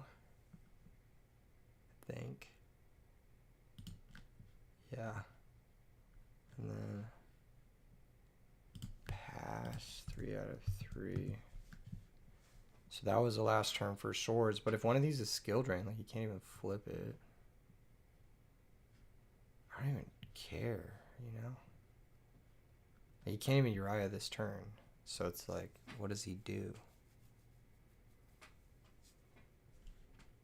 Okay, so that's a card. Passes. We draw Trapstone Rivalry. Totally fine. Go main phase 1. And flip the... If I bring back Fishborg... Where do I do this? Oh, I locked my own board. I'm stupid. I should have kept the 7 in hand. If I brought back Fishborg, I could like equip the arm to Fishborg and have 2 lethal threats, but this is like fine. This doesn't really enter battle. I might want to bring back Fishborg to play through double Fiendish anyway, but not declaring attack. Gravity Bind. Alright. Cool. Yeah, but I have to water art him here. So I water art and I sack Substitute. Because Uriah is annoying. Alright, he's got Drain, Reflect Slime. None of these matter. We take Bribe. I think. Yeah, we take Bribe because he's going to go Uriah priority target and he's going to miss the Econ and the Trapstone. So we're going to take Bribe. He'll dish Bribe. He'll flip a 3rd one here. He'll try to go Uriah for game. Not for game, but just to get over the Coelacanth.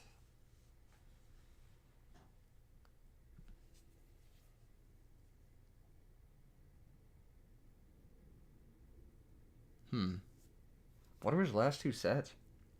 I'm like genuinely curious. Is he just playing to try and deck me out under Gravity Bind? Like, I'll eventually be able to tribute set these 2 monsters.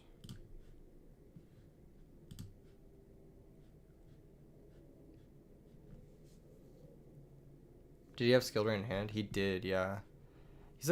He's thinking about going for Uriah here. That's his only play. He has no other play besides go for Uriah, so that's what he's thinking about. So that confirms that one of his back row is an actionable continuous trap. So we know he has 1 actionable continuous trap. It's possible he has 2 actionable continuous traps because that changes his decision from binary to like a bunch of different decisions. So I'm thinking 2 of his back row are actionable continuous traps, and he's trying to think of which ones to get rid of and which ones not to get rid of. That's kind of like where he's at right now. At least as far as I know. It might be Trap Monster Drain. No, I don't think it's Drain set, because he had Drain in hand. I didn't even look at whatever else he had in hand, but it's irrelevant, because it wasn't... It says, oh shit, it's my turn. Oh, never mind, he just loses. Okay. Flip Trapstone. Hope this resolves. Yeah, Solemn Judgment. Okay, Solemn Judgment makes sense. That's why he was waiting. If I switch this to defense, is it liable to be destroyed by something? I can bring out the Fishborg and start attacking him. I think that's correct. Fishborg. Pitch Mausoleum. Special Fishborg. It's quite funny. Unfortunately, I can't just move the arm to him because the stupid rivalry is in the way. But I will poke him for 100. I'll make him act. Next turn we get a hit with 2 Fishborgs.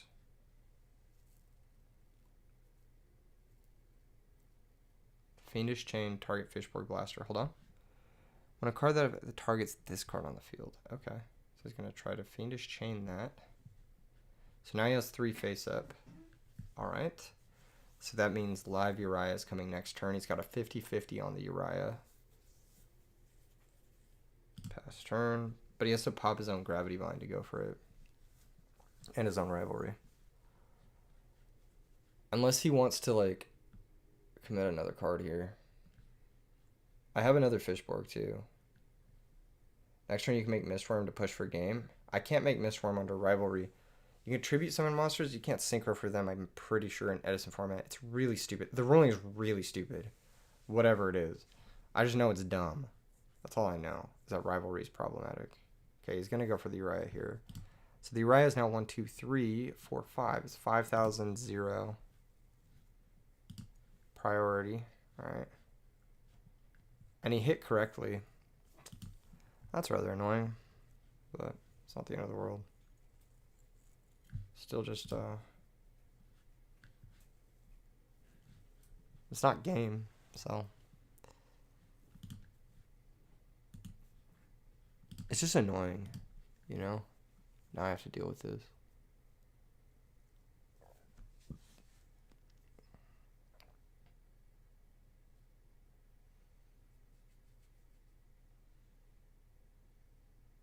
You should kill the Coelacanth. Yeah, that's a smart play. So this gets banished, this goes to the grave. Because it's a spell and trap.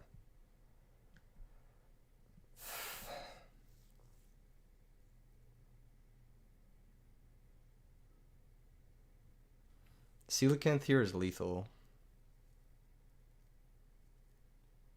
Caius is really good.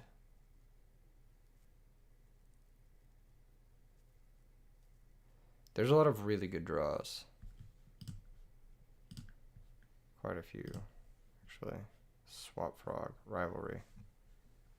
Okay. That's fine.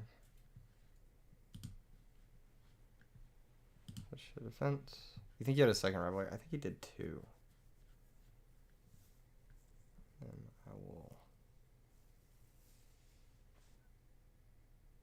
set Swap Frog. No, he won't attack it if I set it. I'll pass. I think he's gonna attack the. He's most likely to attack Fishborg and not the token. Like, he's most likely to leave the token.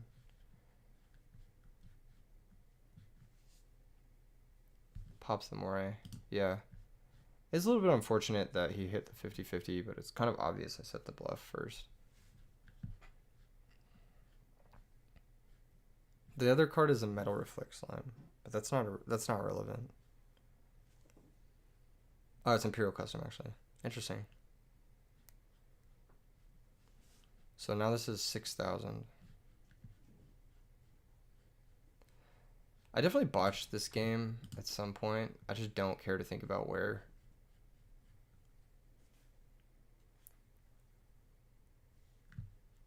It was annoying he had the Solemn Judgment set, but it's kind of predictable.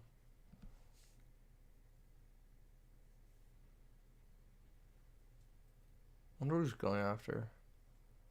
Going after the set monster is crazy and wrong. He shouldn't do that. Yeah, he should kill the Fishborg. Yep, that makes sense.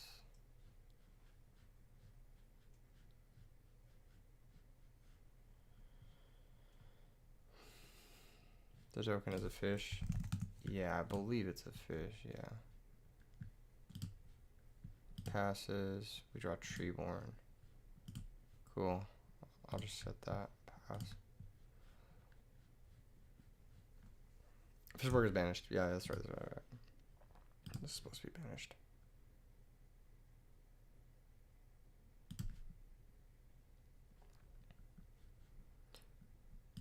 It's lagging like crazy. Ah, cool. Yeah.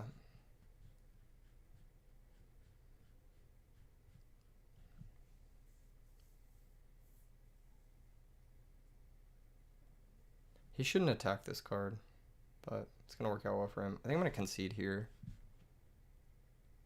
I guess. No, Caius still wins. There's no reason to concede here. I just chill out. Caius still wins.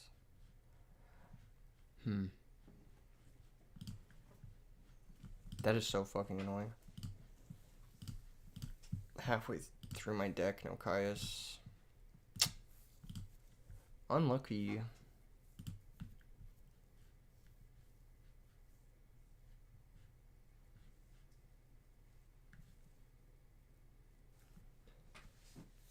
This is not what I had in mind today when I said I was gonna stream. Alright. There's Deeprog. Caius. Thank you. Fucking finally. Target itself. Chain Iron Wall. Sick. Alright, so he drew the Iron Wall.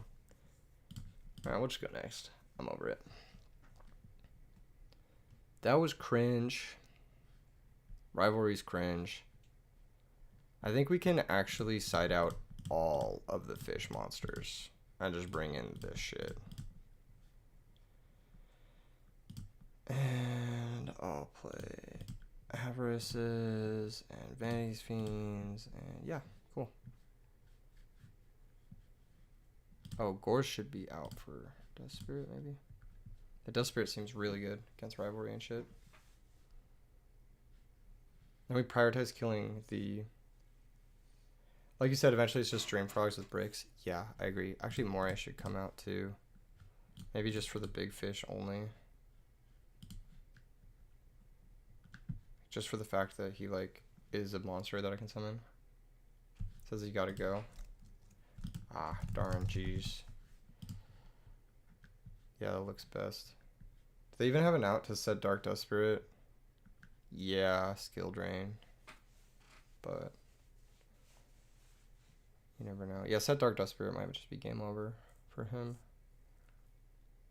Who knows? Second Uriah, maybe?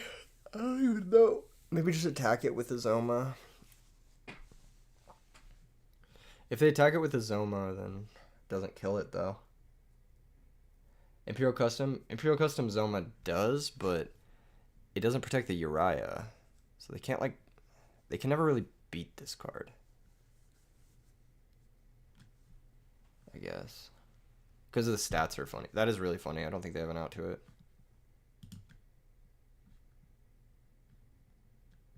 Nearly Oko, turn 2.